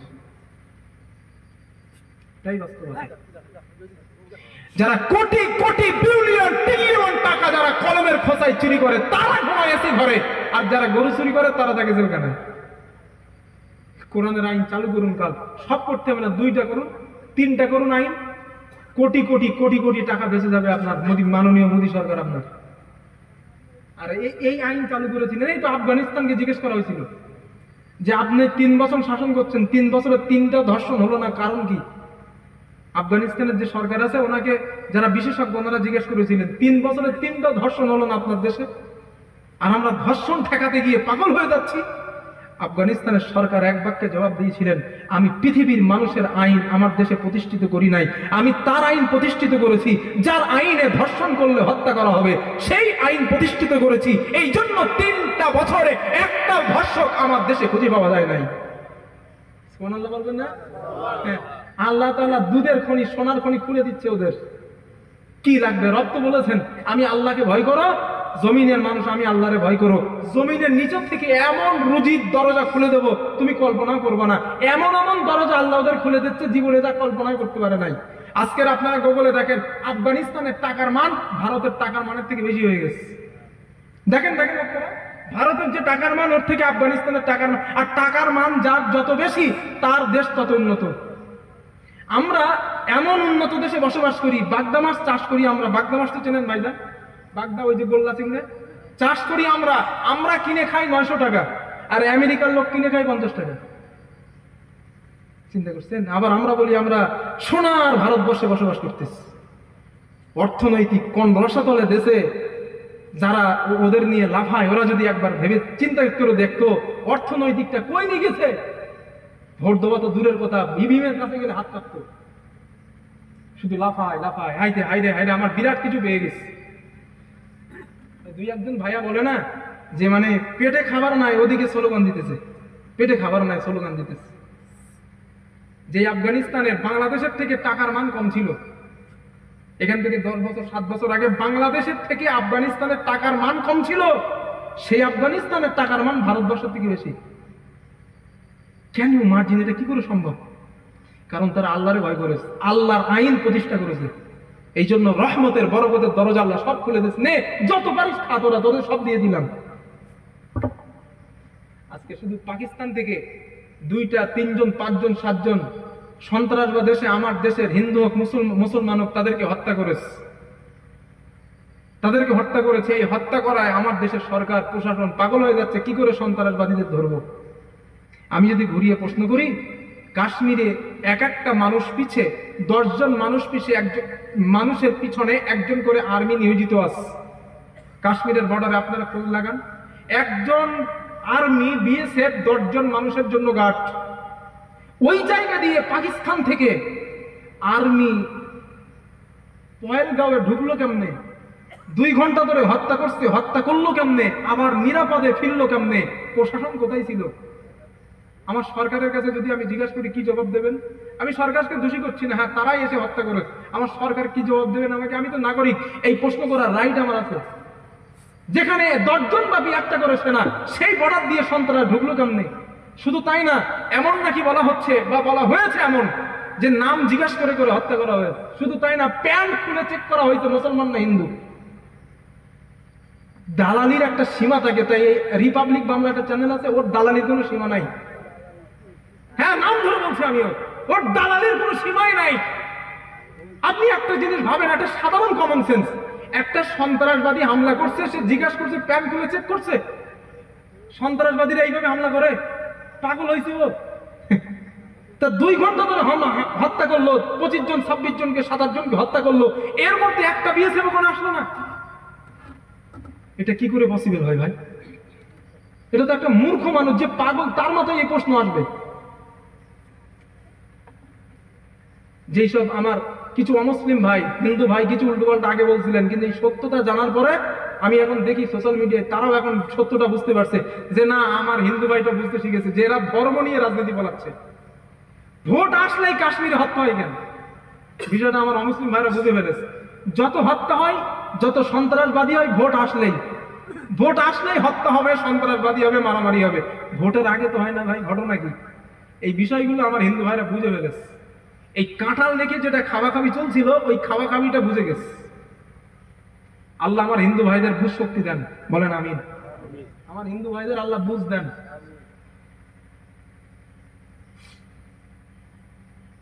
রাগ করেছেন মনে হয় না? না, প্রস্তুতি নিয়ে কিছু কথা না বললেও তো হচ্ছে না। যেহেতু আলোচ্য বিষয়ের মধ্যে এসে গিয়েছে তাই কথাগুলো বললাম। না, আপনারা বলেন, আমি যদি অযৌক্তিক কিছু বলি তো বলেন আপনারা। আমি তো অযৌক্তিক কিছু বলিনি, এগুলো তো বাস্তবতা, এগুলো তো আমার প্রশ্ন, এটা আপনারও প্রশ্ন। আর আমাদের পশ্চিমবাংলার অবস্থা খারাপ দিকে যাচ্ছে এই কিছু দালাল চ্যানেলের জন্য। আমার বাড়িতে বসিরহাট, আপনারা জানেন, বসিরহাটে হিন্দু মুসলমান এত মিল ছিল, আপনি কল্পনা। আমার যে গ্রামটা নলডি গ্রামের ওইদিকে হিন্দুরা, এইদিকে হিন্দুরা। আমি এখানে এসে দেখি আপনারা তো হিন্দু ভাইদের কোলে বসবাস করতেছেন, কিন্তু আমি জিজ্ঞেস করলাম, বললো হুজুর আমরা খুব সম্প্রীতি বজায়ের মধ্যে আছি। ঠিক ওই সম্প্রীতি বজায়ের মধ্যে আমরা ছিলাম, কিন্তু আমাদের বসিরহাটের আশেপাশে অল্প কিছু সংখ্যক কিছু বাঙাল আছে, বাংলাদেশ থেকে আসা বিকট্ট বেয়াদব। ওরা বিকট্ট বেয়াদব, স্পষ্ট এইভাবে বলছে কোন মুসলমানের কাছে মাল বিক্রি করবো না। আর বসিরহাটে আমাদের নিকিরি বলে একটা দল আছে, বসিরহাটের নিকিরি, ওরা খুব কঠিন মুসলমান, পাক্কা মুসলমান, বুঝলেন ভাই? তো ওরা এই সবগুলো মাইন্ড করেন না। আর এই মুসলমানদের পক্ষে ওখানে যারা স্থানীয় হিন্দু, তারা সব মুসলমানদের পক্ষে চলে আসছে। এখন ওরা একগৃহ মতো হয়ে গেছে, একগৃহ মতো হয়ে মুসলমান হিন্দু এক, আর ওই বাঙালগুলো এক, এইরকম অবস্থা করে ফেলেছে এখন। আর এইগুলো হবার কারণ হলো এই কিছু রিপাবলিক বাংলা কিছু চ্যানেল আছে, ওই চ্যানেলগুলোর কারণে এই হিন্দু মুসলমানের মধ্যে ভ্রাতৃত্ববোধ তারা নষ্ট করে ফেলেছে। এফআইআর করা দরকার ওদের। আমি চিন্তা করতেছি আমার পশ্চিমবাংলার সরকার কি করে, ওকে অ্যারেস্ট করে না কেন? যেখানে সেকুলার, ভারতবর্ষের সংবিধানে সেকুলার একটা শব্দ আছে, সেই সেকুলারকে বাদ দিতে বলে, সেকুলারকে ভারত থেকে বার হয়ে যেতে বলে। সংবিধান বিরোধী কথা বললে, সংবিধান আপনারা পড়ে দেখেন, আমি কম বেশি পড়েছি, সংবিধান বিরোধী কথা যে বলবে নিয়ম সে অ্যারেস্ট হবে, রিমান্ডে যাবে। তো ওই ময়ূরী কি একটা নাম, ময়ূরী ঘোষ নাকি, হ্যাঁ ময়ূর রঞ্জন, ও সংবিধান বিরোধী কথা বলছে, আমার দেশের সরকার ওরা অ্যারেস্ট করে না কেন?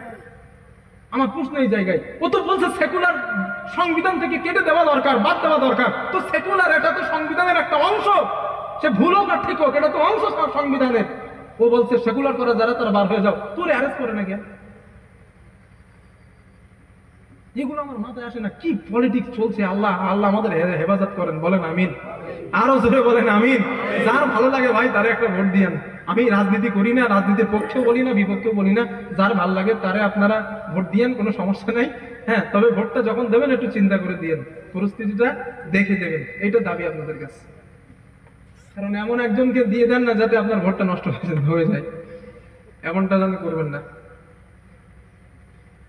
আল্লাহ আমাদের কথাগুলো বোঝার তৌফিক দেন, বলেন আমিন। একবার একটু কলেমা জিকির করেন দিন, সুবহানাল্লাহ ওয়াল হামদুলিল্লাহ ওয়া লা ইলাহা ইল্লাল্লাহ, লা ইলাহা ইল্লাল্লাহ, লা ইলাহা ইল্লাল্লাহ, সুবহানাল্লাহ ওয়াল হামদুলিল্লাহ ওয়া লা ইলাহা ইল্লাল্লাহ, লা ইলাহা ইল্লাল্লাহ, মুহাম্মাদুর রাসূলুল্লাহ সাল্লাল্লাহু। রাসূল সাল্লাল্লাহু আলাইহি ওয়াসাল্লামকে নির্যাতন করার ব্যাপারে হাদিস শুনেছিলাম কটা? 3টে। হাদিস নাম্বার 4। আমার বন্ধুগণ, উকবা ইবনে আবি মুআইত চেষ্টা করলো নবীকে মারার, পারে নাই। আবু লাহাবের ছেলে উতাইবা নবীকে মারার চেষ্টা করলো, তাও তিনি পারে নাই। এবার আবু জেহেল বড় সরদার, আবু জেহেল চেষ্টা করলো, আমি এবার চেষ্টা করে দেখি মুহাম্মদকে ওই কাজ থেকে পেছানো যায় কিনা। এই ভালো কাজের আদেশ, অন্যায় কাজের নিষেধ, পেছানো যায় কিনা এই চেষ্টা তারা করলো। হাদিসের মধ্যে আসছে আবু জেহেল কুরাইশদেরকে একদিন ডাক দিল, ইয়া মাশারা কুরাইশ, হে কুরাইশের জনগণ। কুরাইশের জনগণ আবু জেহেলের কাছে আসছে। আসার পর আবু জেহেলকে বলল, আবু জেহেল কুরাইশের জনগণকে বলল, ফায়াদহু আলা যহরি মুহাম্মদ। আবু জেহেল বলল, কুরাইশদের জনগণকে বলল, ইন্না মুহাম্মাদান ক্বাদ আবা ইল্লা মা তারাউনা মিন আইবি দীনিনা ওয়া শাতমি আলিহাতিনা ওয়া শাতমি আবাইনা ওয়া তাসফিহি আহলামানা। হে কুরাইশের জনগণ, মুহাম্মদ খুব বড় বেড়ে গিয়েছে। মুহাম্মদ আমাদের বাপ দাদাদের মূর্খ বলে, আমার বাপ দাদাদের অবজ্ঞা করে। মুহাম্মদ খুব বড় বেড়ে গিয়েছে। হে কুরাইশের জনগণ, ওয়াল্লাহি আমি আবু জেহেল আল্লাহর নামে শপথ করলাম। খুব ভালো করে শোনেন, আবু জেহেল বলছে, আমি আল্লাহর নামে শপথ করলাম। আল্লাহি লা আন্না, আমি আল্লাহর নামে শপথ করলাম। আল্লাহি, আমি আল্লাহর নামের কসম করে বললাম, আমার শরীরে যত শক্তি আছে ওই শক্তি দিয়া আমি একটা পাথর আমি নেব। ইদা সিজদা, মুহাম্মদ যখন সিজদায় যাবে ওই পাথরটা দিয়া মুহাম্মাদের মাথাটাকে চূর্ণ বিচূর্ণ করে দিব। শপথ করছে, আর কুরাইশের সামনে আসছে। এই জায়গা থেকে আবু জেহেল একটু বুদ্ধি পরীক্ষা করেন, কতটা ব্রেনিয়ান ছিল আবু জেহেল। ও কিন্তু পাগল না বলে, আবু জেহেল নাম তো পরে হয়েছে, ওর আগে নাম ছিল আবুল হাকাম, জ্ঞানের বাপ। আবু জেহেল এত বড় কবি ছিল মক্কার মধ্যে, ওর কবিতার পাশে মক্কার কোন কবির কবিতা খাটতো না, এত বড় কবি ছিল আবু জেহেল। হ্যাঁ, রেওয়ায়েতে আসছে। তো আবু জেহেল কত ব্রেনিয়ান, আর ব্রেনিয়ান না হলে সর্দার হইতে পারে? এত ব্রেনিয়ান, এই নবীজিকে পাথর মারবে এই কথাটা বলার পর আপনারা আমাকে একটু বলেন, আবু জেহেল, এই সরি, নবীজির বংশের নাম কি? একটু বোঝাতে সুবিধা হবে। নবীজির বংশের নাম কুরাইশ, আর আবু জেহেল নবীজিকে মারবে এইটা বলছে কাদের সঙ্গে? কুরাইশদের সঙ্গে। তাই আবু জেহেল বুদ্ধি খাটাইছে যে আমি তো মুহাম্মদকে মারবো, কথাটা কুরাইশদের সঙ্গে বললাম, আর মুহাম্মদের বংশ তো কুরাইশ, আমি মারার পর কুরাইশটা আমার বিরুদ্ধে যেতে পারে। কারণ বংশের একটা টান আছে, বলো, গোষ্ঠীর একটা টান আছে। দুই ভাই 20 বছর কথা না, পাড়ার একটা লোক ছোট ভাইকে মারবে, দেখবেন যেই ভাই 20 বছর কথা বলতো না, ওই ভাই ওই পাড়ার ওই লোকের বিরুদ্ধে ঝাঁপিয়ে পড়বে ভাইয়ের পক্ষে নিয়ে। রক্তের টান সাংঘাতিক, বংশের টান সাংঘাতিক। তাই আবু জেহেল বুদ্ধি খাটায় চিন্তা করছে, আমি তো মুহাম্মদকে মারবো, আর মুহাম্মদকে মারবো কথাটা বলছি তো কুরাইশদের সঙ্গে, ওরা তো আমার বিরোধিতা করতে পারে। তাই বুদ্ধি খাটায় কুরাইশদেরকে বলছে, আচ্ছা শোনো, আমি মুহাম্মদকে মারার পর ফাসলিমুনি আও আমনিউনি, তোমরা আমার বিরোধিতা করো আর আমার বিপক্ষে যাও আর আমার পক্ষে আসো, আমার কিছু করার নেই। আর কি বলছে জানেন? ফাল ইয়াসনা বা'দা যালিকা বুনু আব্দে মানাফ মা বাদা লাহুম। বুনু আব্দে মানাফ আরবের একটা গোত্র, ওটাও নবীর বংশের সঙ্গে মিলে যায়। ওই বুনু আব্দে মানাফ গোত্রটাও যদি আমি আবু জেহেল আমার বিরুদ্ধে যাই, আমার কিছু করার নাই, আমি মুহাম্মদকে মারবো, এটাই ফাইনাল। এই কথা বলে আবু জেহেল চুপ। মানে ও জানতে চাচ্ছে যে কুরাইশরা দেখি এই উত্তরে কি বলে। কুরাইশের জনগণ বলল, আবুল হাকাম, আপনি যদি আপনার প্রতিশ্রুতি অনুযায়ী মুহাম্মদকে মারেন, লা নুসাল্লিমুকা লিশাইইন আবাদা ইনজিলি মা তুরিদ, আমরা কথা দিলাম আমরা আপনার বিপক্ষে যাব না, আমরা আপনারই পক্ষেই থাকবো। আবু জেহেল দেখলো সত্য ভালো আছে, জনগণকে বললো তোমরা বাড়ি যাও, সকালবেলা মুহাম্মদ যখন কাবায় আসবে তোমরা ঘর থেকে দেখবা আমি মুহাম্মাদের মাথাটা কেমন করে চূর্ণ বিচূর্ণ করে দেই। জোরে জোরে বলেন নাউযুবিল্লাহ। এই কথাটা বলার পর জনগণ চলে গেছে। ফালাম্মা আসবাহা আবু জাহলিন, পরের দিন সকালবেলা আবু জেহেল কাবার চত্বরে আসছে। রাসূলুল্লাহ সাল্লাল্লাহু আলাইহি ওয়াসাল্লাম, আমার নবীও কাবায় আসলেন। কাবায় আসার পর আল্লাহর নবী নামাজে দাঁড়াবেন। আবু জেহেল বিরাট বড় একটা পাথর নিলেন, শরীরে যত শক্তি আছে শক্তি মোতাবেক একটা পাথর নিল। ওই পাথরটা নেওয়ার পর আল্লাহর নবীকে মারতে যাবেন, এমতো অবস্থায় পাথরটা সাইডে ফেলে দিয়ে কাঁপতে কাঁপতে আবু জেহেল পিছনের দিকে চলে যায়। কুরাইশের জনগণ দেখছে ঘটনা কি, হুজুর বড় হুজুর ফেল করলো কেন? পাথর মারল না কেন? কুরাইশের জনগণ আবু জেহেলের কাছে আসছে। ফাকালা মালাকা ইয়া আবুল হাকাম, আবু জেহেলকে জিজ্ঞাসা করে, হুজুর ও জ্ঞানের বাপ, কি হলো আপনার, পাথর কেন মারলেন না? আবু জেহেল বলে, আর বলো না, আমি কসম নিয়েছিলাম, কসম করেছিলাম আমি মুহাম্মদের মাথাটা চূর্ণ বিচূর্ণ করব। এই কসম করার পর পাথর দিয়েছিলাম, তোমরা দেখছো? বলে, হ্যাঁ দেখছিলাম। পাথর মারবো ওটাও কি দেখেছো? যাচ্ছিলাম। হ্যাঁ, হঠাৎ আমরা আপনাকে দেখলাম পাথরটা ফেলে দিয়ে পিছনে চলে আসছেন। আবু জেহেল বলে, আমি দেখতে পেলাম আওয়াজানি ফাহাল্লুব মিনাল ইবিল, ভয়ঙ্কর আকারের একটা উট, বড় বড় দাঁত, বিরাট বিকট চেহারার একটা উট আমার সামনে এবং মুহাম্মাদের সামনে হাজির হয়ে যায়। জনগণ বলে, হুজুর মাথা কি খারাপ হয়ে গেছে? আমরা কেউ কাবার চাতোয়ারে উট দেখলাম না, আপনি একা উট কেমন করে দেখলেন? আবু জেহেল বলে, আমি নেতা মানুষ, আমার অবিশ্বাস করো তোমরা? হ্যাঁ না হুজুর, আমরা তো উট দেখি নাই। আবু জেহেলের কিন্তু মানে গদি চলে যাচ্ছে এমন অবস্থা, কারণ নেতা হয়ে মারবে সিম্পল। একজন সরকার যদি কোনো প্রজাকে মারার সিদ্ধান্ত নেন, কথা দেন যে মারবো, তাকে যদি না মারতে পারেন দুর্বলতার কারণে, সরকারের ইজ্জত নষ্ট হবে না ভাইজান? কারণ পাওয়ারওয়ালা মানুষ মারতে পারে না, ইজ্জত তো যাবেই। তো আবু জেহেল মারতে পারেনি, ভয় পেয়েছে, এই জন্য ইজ্জত নষ্ট হচ্ছে, কারণ সে সরকার।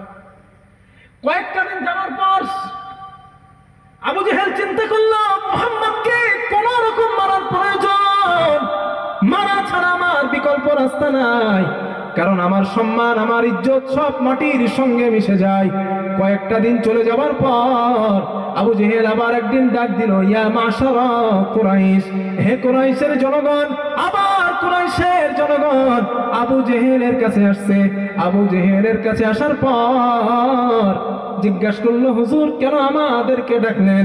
আবু জেহেল বলল, হাল ইউআফিরু ওয়াজহাহু বিত্তুরাব, মুহাম্মদ কি এখনো তার কপাল মাটিতে লাগায়, মানে সে কি তার আল্লাহকে এখনো সিজদা দেয়? জনগণ বলে, হ্যাঁ সে তো তার আল্লাহকে এখনো সিজদা দেয়। আবু জেহেল বলে, বাইনা আজহিরুকুম, সে কি তোমাদের সামনে সিজদা দেয়? জনগণ বলে, হ্যাঁ সে তো আমাদের সামনে তার আল্লাহকে এখনো সিজদা দেয়। আমার বন্ধুগণ, আবু জেহেল বলল, শোনো, লাত আল উজ্জা, আমি লাতের শপথ করলাম, উজ্জার শপথ করলাম, ওয়াল্লাহি লা আরনা আলা রাকাবাতিহি, আমি মুহাম্মাদের ঘাড় মটকায় দেব। নাউযুবিল্লাহ বলে। আবু জেহেল আজ বলে, আমি মুহাম্মাদের ঘাড়কে মটকায় দেব, শুধু ঘাড় মটকাবো না, ওয়ালাহু আফিরান্না ওয়াজহাহু বিত্তুরাব, আমি এই মাটি মুহাম্মাদের মুখের মধ্যে মাখায় দিব। মুহাম্মদ তার আল্লাহকে সেজদা দেয়, এই সেজদা দেওয়ার 7 জনমের মতো মেটায় দিব। এই সিদ্ধান্ত আবু জেহেল নিয়েছে। জনগণকে বলল, আজ তোমরা তাকায় দেখবা আমি কি অবস্থা করি। জনগণ চলে যায়। পরের দিন সকালবেলা ফালাম্মা আসবাহা আবু জাহলিন, পরের দিন সকালবেলা আবু জেহেল আবার নবীর কাছে আসছে। আল্লাহর নবী কাবায় আসলেন। আবু জাহাল আমার রাসূলের ঘাড় মটকাইতে যাবে, এমত অবস্থায় গত দিনের থেকে আরো ভয় পেয়ে রাজামুন হাজিমান আবু জেহেল কাঁপতে কাঁপতে পিছনের দিকে সরে যায়, ভয় পেয়ে গেছে। জনগণ আসছে, হুজুর আজ কি হলো আপনার, কাঁপেন কেন? আবু জেহেল বলে, আজ ঘটনা আরো ভয়ঙ্কর। বলে কেন? বলে আমি দেখলাম মুহাম্মাদের সামনে বিরাট বড় একটা আগুনের গর্ত। সর্বনাশ, কাবার চাতোয়ারে আগুনের গর্ত কই পেয়েছেন হুজুর? আবু জেহেল বলে, শুধু আগুনের গর্ত না, ওই আগুনের গর্তের মাঝে বিরাট বড় বড় 2টা ডানাও আমি দেখতে পেলাম, পাকনা। ওরা মনে করে আবু জেহেলের ব্রেন পুরো খারাপ হয়ে গেছে। কাবার চাতোয়ারে আগুনের গর্ত, আগুনের মধ্যে আবার ডানা। আল্লাহর নবীর কাছে জিজ্ঞাসা করা হয়েছে, ইয়া রাসূলুল্লাহ, আবু জেহেল যে আগুনের গর্তের বর্ণনা দেন, আগুনের গর্তটা কি সত্য? আল্লাহর নবী বলেন, হ্যাঁ। আবু জেহেল সারা জীবন তো মিথ্যা বলে, তবে আজকে যেটা বলছে এটা সত্য। আজ যেটা বলছে সত্য। সাহাবারা বললেন, কেন? আল্লাহর নবী বলেন, আমার সাহাবাদের দল যে আগুনের গর্তটা দেখতে পেয়েছে, ওটা দুনিয়ার কোনো গর্ত না, ওটা জাহান্নামের আগুনের একটা গর্ত। আর যেই ডানা পাকনা আবু জেহেল দেখতে পেয়েছে, ওইগুলা আল্লাহ জাহান্নামার দ্বাররক্ষী ফেরেশতাদের ডানা। ও সাহাবারা, লাউ তানা মিন্নি, আবু জেহেল যদি আমি নবী আমার নিকটে আসতো, লাহতাদাবাতুল মালাইকাতু উদওয়ান উদওয়া, ফেরেশতারা আবু জেহেলকে ধরে টুকরা টুকরা করে ফেলতো। জোরে জোরে বলেন সুবহানাল্লাহ, নারায়ে তাকবীর। এই ঘটনা ঘটে যাওয়ার পর আল্লাহ কি বলে দেখেন, এই ঘটনাটা ঘটে যাওয়ার পর আল্লাহ আবু জেহেলের ব্যাপারে কোরআনের আয়াত আল্লাহ নাযিল করলেন। আল্লাহ বলেন, আবু জাহাল, কাল্লা লা ইল্লাম ইয়ান্তাহ, ও আবু জাহাল, আমি আল্লাহ তোকে ভয় দেখিয়ে ছেড়ে দিলাম। আল্লাহ বলতেছে, আমি তোকে ভয় দেখিয়ে ছেড়ে দিলাম। ওই যে আগুনের গর্তের ভয়, জাহান্নামের ফেরেশতাদের ডানার ভয়। তাই আল্লাহ বলেন, আমি ভয় দেখিয়ে ছেড়ে দিলাম। আগামী দিন যদি আমার নবীর দাওয়াতে কাজে বাধা দেওয়া থেকে নিজেকে বিরত না রাখো, নবীর দাওয়াতে কাজে বাধা দেওয়া থেকে যদি নিজেকে মাহরুম করে না রাখো, আল্লাহ বলেন, লানাসফাআম বিন্নাসিয়া, আমি আল্লাহ তোর কপালের চুল ধরে আছাড় দিতে দিতে জাহান্নামের মধ্যে নিক্ষেপ করে দিব। আল্লাহ বলেন, লানাসফাআম বিন্নাসিয়া। নাসিয়া বলা হয় কপালের চুলকে, এই যে কপালে যে চুল থাকে এই চুলটাকে বলা হয় নাসিয়া। আল্লাহ বলেন, লানাসফাআম বিন্নাসিয়া, আবু জেহেল যদি ভালো না হোস কপালের চুল ধরে কিন্তু আছাড় দিবি। নবী চিন্তা করেছে ঘটনাটা তো আবু জেহেলকে বলা দরকার। আপনি যদি না সুতরাং না ভালো হন, আল্লাহ কিন্তু আপনার আছাড় দিতে দিতে জাহান্নামে নিক্ষেপ করবে। এখন নবী সাল্লাল্লাহু আলাইহি ওয়াসাল্লাম এই কথাটা আবু জেহেলকে বলবে বলে যাচ্ছে। এখন আবু জেহেল ধরেন ওটা রাস্তা, ধরেন এটা রাস্তা, রাসূল সাল্লাল্লাহু আলাইহি ওয়াসাল্লাম এখানে দাঁড়ানো আছে। হাদিসে আসছে, আখাযা রাসূলুল্লাহি সাল্লাল্লাহু আলাইহি ওয়াসাল্লাম বিখানাফিহি, রাসূল সাল্লাল্লাহু আলাইহি ওয়াসাল্লাম আবু জেহেলকে বলেন, চাচা একটু দাঁড়ান, একটু দাঁড়ান। আবু জেহেল দাঁড়ায় আছে। নবীজি আবু জেহেলের কাছে গেছে, আমার হাতের দিকে একটু দেখেন। নবীজির গায়ে যে চাদরটা সবসময় থাকতো ওই চাদরটা নবী হাতের তালুতে নেছে। তালুতে নেওয়ার পর আবু জেহেলের মুখের কাছে চাদরটা নিয়ে গেছে। নিয়ে যাওয়ার পর নবীজি বলছেন, চাচা, আল্লাহ কিন্তু বলছেন আউলা লাকা ফাউলা সুম্মা আউলা লাকা ফাউলা, আল্লাহ কিন্তু বলছেন আপনার ব্যাপারে ধ্বংস, ধ্বংস আপনার জন্য চাচা, ধ্বংস। চাচা আপনি যদি ভালো না হন, না সুতরাং আল্লাহ কিন্তু আপনার চুল ধরে আছাড় দিবে। এই কথা বলার পর আবু জেহেল নবীকে বলছে, মুহাম্মদ লা তাস্তাতিউ আনতা ওয়া রাব্বুকা শাইআ, মুহাম্মদ তুমি আর তোমার আল্লাহ মিলে আমার কিছু করতে পারবে না। নাউজুবিল্লাহ বলো। মানে ওর ব্রেন পুরো নষ্ট হয়ে গেছে। কারণ ওকে যখন জিজ্ঞাসা করা হতো জমিন কে বানিয়েছে, আবু জেহেল বলতো আল্লাহ বানাইছে। হ্যাঁ কোরআনে আছে, কাফেরদের জিজ্ঞাসা করা হতো আসমানের মালিক কে বানিয়েছে, বলতো আল্লাহ। জমিন কে বানিয়েছে, বলতো আল্লাহ। তো আবু জেহেলও বলতো জমিনের মালিক আল্লাহ, না হলে আল্লাহর নামের কসম করে হোক। নবীজিকে মারার জন্য আল্লাহর নামের কসম করছিল না, তো আল্লাহ বিশ্বাস করতো ওরা। আল্লাহরে আল্লাহ বলে মানতো কিন্তু রব বলে মানতো না। কথা বুঝেছেন ইনশাআল্লাহ? পৃথিবীর সৃষ্টিকারী আল্লাহ, আপনারে আমারে সৃষ্টিকারী আল্লাহ, সব সৃষ্টিকারী আল্লাহ, আল্লাহ বলে মানবো সব ঠিক আছে, কিন্তু রব বলে আল্লাহরে মানবো না। তাই আবু জেহেল বলছে, মুহাম্মদ লা তাস্তাতিউ আনতা ওয়া রাব্বুকা শাইআ, তুমি আর তোমার রব মিলে আমার কিচ্ছু করতে পারবো না। আহা, মানে কপাল যখন পড়ে তখন এইভাবেই পড়ে। রাসূল সাল্লাল্লাহু আলাইহি ওয়াসাল্লাম দোয়া করছিলেন আল্লাহর কাছে, আল্লাহ হয় আবু জেহেলকে আমারে দেন, না তো ওমরে আমারে দেন।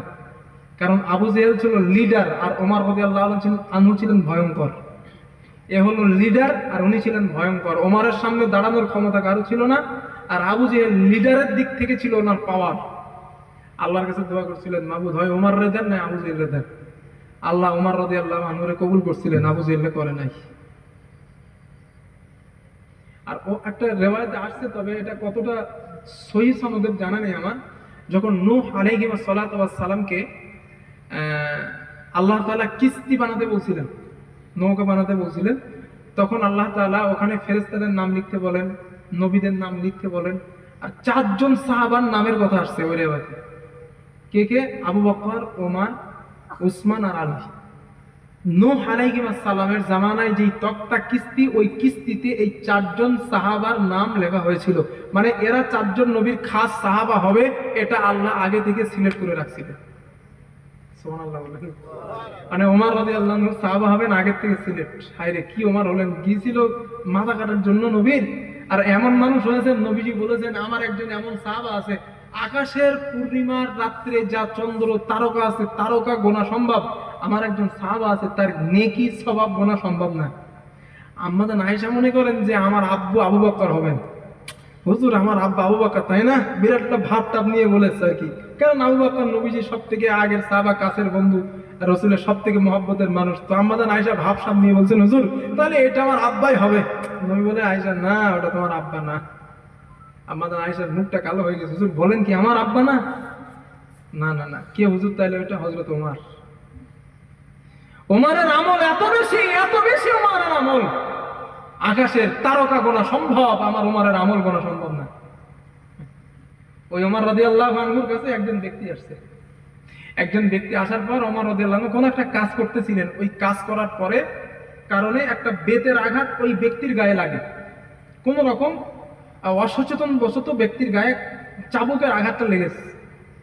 তো অসচেতন বশত লাগলে কি কোনো মাইন্ড, কোনো সমস্যা নাই, আমরা কাজ করতেছি, ধরো একটা গায়ের আঘাত লেগেছে ভাইজান কারো গায়ে, কেউ কিছু মনে করবে? মনে করে স্বাভাবিক না? স্বাভাবিক। এখন ওই লোকটা চলে গেছে, ওমর রাদিয়াল্লাহু আনহু কিছু মনে করলেন না। হঠাৎ একদিন ওই লোকটা ওমরের কাছে আসছে কোন একটা বিচার নিয়ে। বিচার নিয়ে আসার পর বিচারের সানি হযরত ওমর করে দিলেন। করে দেওয়ার পরে ওই লোকটার কিছুটা বিপক্ষে গেছে। হযরত ওমর রাদিয়াল্লাহু আনহু মনে করে দিলেন, ওমর মনে আছে ওই দিন তোমার চাবুকের আঘাত, হালকা একটা আঘাত আমার গায়ে লাগছিল? আর তোমার মনে পড়ছে? হ্যাঁ। ওইটা কিন্তু আমি তোমার মাফ করবো না, কিয়ামতের দিন আল্লাহর কাছে ওই চাবুকের হিসাব আমি চাইবো। উনি কিন্তু ইচ্ছা করে মারেন নাই। হযরত ওমর কেঁদে ফেললেন। তুমি কি বলছো এটা? হ্যাঁ, তুমি কি বলো এটা আমারে? ওই চাবুকের আঘাত তুমি কিয়ামতের দিন আমারে ধরবা? হযরত ওমর কেঁদে ফেললেন, কাঁদতেছে। ওই লোকটা কিছু সময় পরে বললেন, ওমর আমি তোমার মাফ করে দিচ্ছি। যেই রসুল, যেই ওমর সম্পর্কে রসুল বলছিলেন তুমি জান্নাতি, তুমি জীবনে যদি কোনো ইবাদত না করো ওমর, আল্লাহ তোমার জাহান্নামে দেবে না, তুমি জান্নাতি, সে ওমর একজন ব্যক্তির গায়ে অসচেতন বশত একটা চাবুকের আঘাত লেগেছে। যত সময় মাফ না করছে তার চোখের পানি শুকায় নাই, কারণ যদি আল্লাহর কাছে আমার দণ্ডায়মান আসামির কাঠগড়ায় দাঁড় করায়, কারণ আল্লাহ তো কিয়ামতের দিন সঠিক বিচারপতি হবে, আহকামুল হাকিমিন হবেন, জাস্টিস বিচার করবেন। তো এই চাবুকের আঘাতের জবাব আমি দিতে পারবো না। কই আছি আমরা ভাই? কোথায় আছি? আমি বক্তব্য শেষ করার আগে একটা কেতাবের নাম আপনাদের বলি। কেতাবটার নাম শহীদ মেহরাব ওমর ইবনুল খাত্তাব। কলকাতার কোনো ভালো লাইব্রেরিতে, ইসলামিক লাইব্রেরিতে আপনারা পেতে পারেন বইটা।